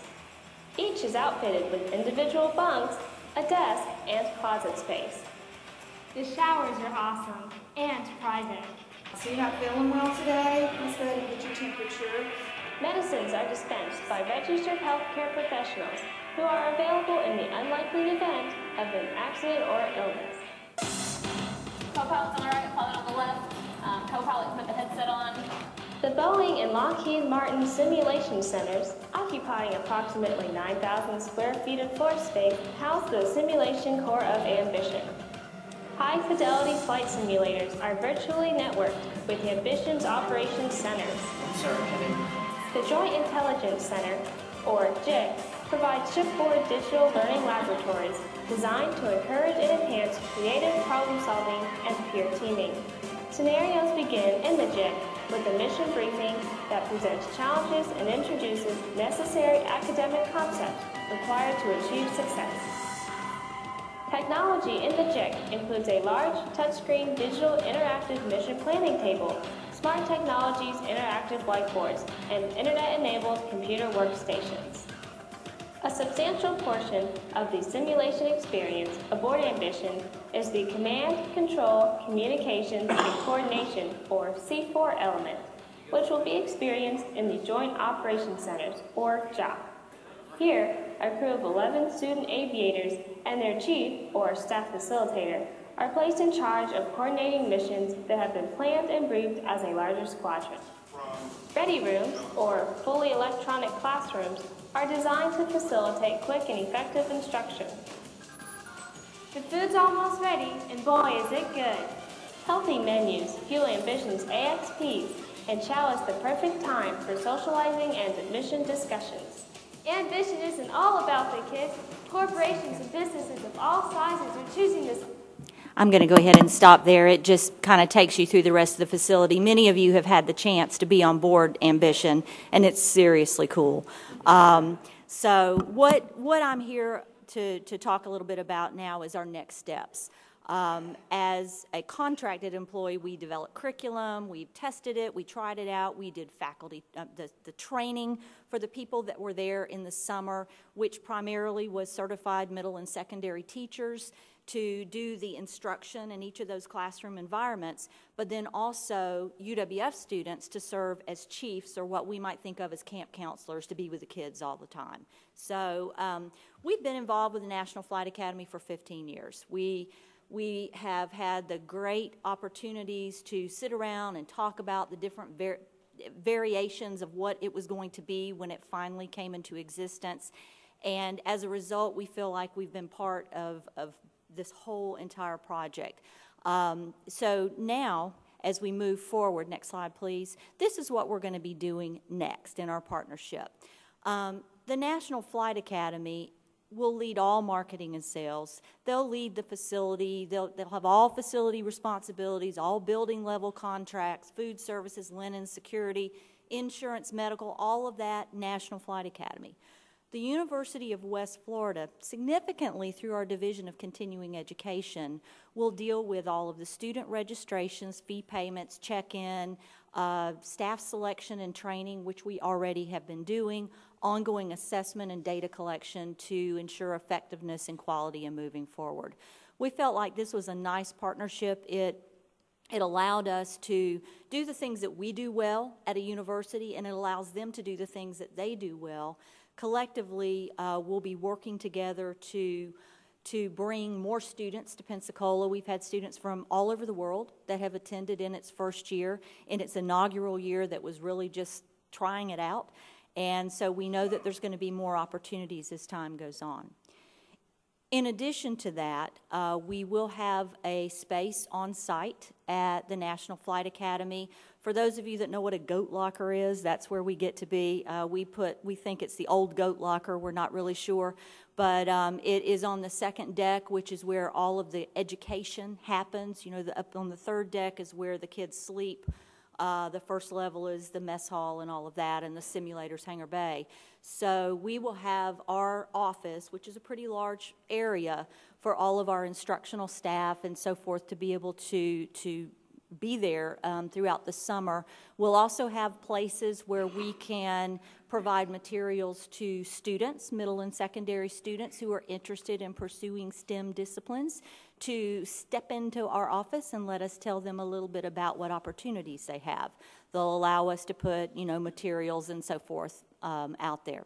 In addition to that, we're talking about college level credit and what that might mean, and if we're able to award some college credit either through enhancements of the curriculum that already exists, development possibly of new curriculum, or offering some supplemental courses there at the lower division. We're not quite sure what that's going to mean yet, but that's potential. Next slide, please.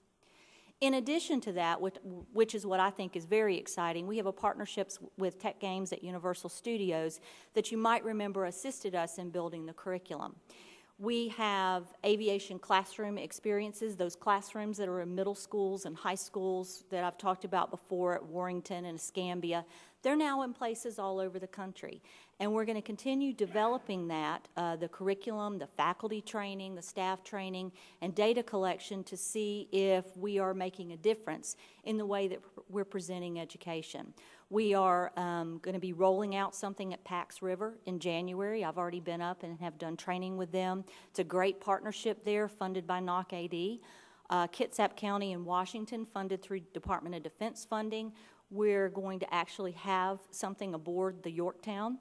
And also at the Galway Education Center in Ireland, and that is all coming up. So UWF will continue to collaborate on all the curriculum development and just be a partner with those very creative people at Universal Studios to continue to build curriculum. This is just an example of Irish students that attended last summer. Go ahead. And something that we're doing actually at NAS Pensacola at the museum, where we're building some little log books for kids as they go through the museum. So we're involved in that also. We have a contract that is ready to be signed. We are going to do a formal ceremony sometime in January where Vice Admiral Hoeing and Dr. Bentz will sign, collaboratively and move this forward. I'm going to end this with a think it's about a 1-minute video of students talking about their experience last summer.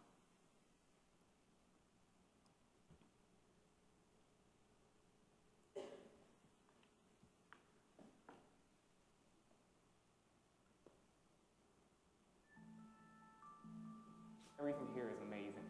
From the food, even to the people, to the Southern hospitality. It's phenomenal. It exceeds all my expectations.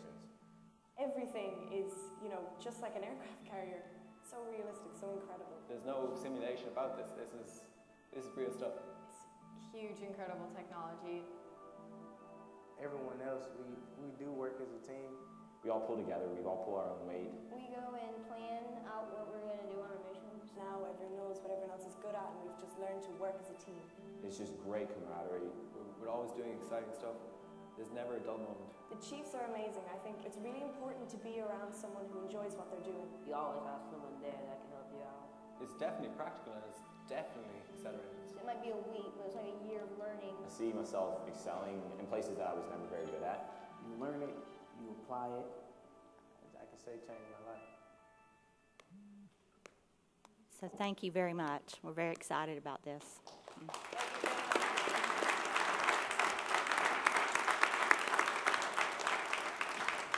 In the 12 years that I've been sitting at this table, one of the things that struck me as a real strength of the University of West Florida is the deans we have. They are truly good leaders and really have energized the programs here. So Pam Northup is just typical of the outstanding deans we have running our school. Yes. Dean Hallinan, Dean Rinelli, Dean Northrop are absolutely stellar. They're not thanked enough, and they are really enabling creativity and new ideas with new faculty members, old faculty members to move and to grow. They also make Judy Benz look good. Yes, thank you.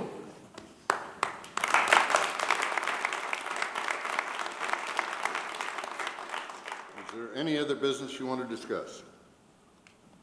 We'll go to lunch, and then at 2 o'clock there's a presentation over at President's Hall, grand opening. Yep. And then tomorrow morning at 9:30 is commencement, and it'd be best if you're going to attend, if the trustees arrive at 8:30 at the Civic Center. I don't know what it's called now. Bay Center. Bay Center. And there will be food there. Is that it? That's how they get the faculty to come, I guess. Absolutely. Put food Every out. time. Okay, and Faye has parking passes for the trustees. Okay. Your parking passes are in envelopes in front of your computers. Use them. You'll need them. Okay. There's nothing else. We're adjourned. We can go to lunch. Right across the way, right in the lounge. Here.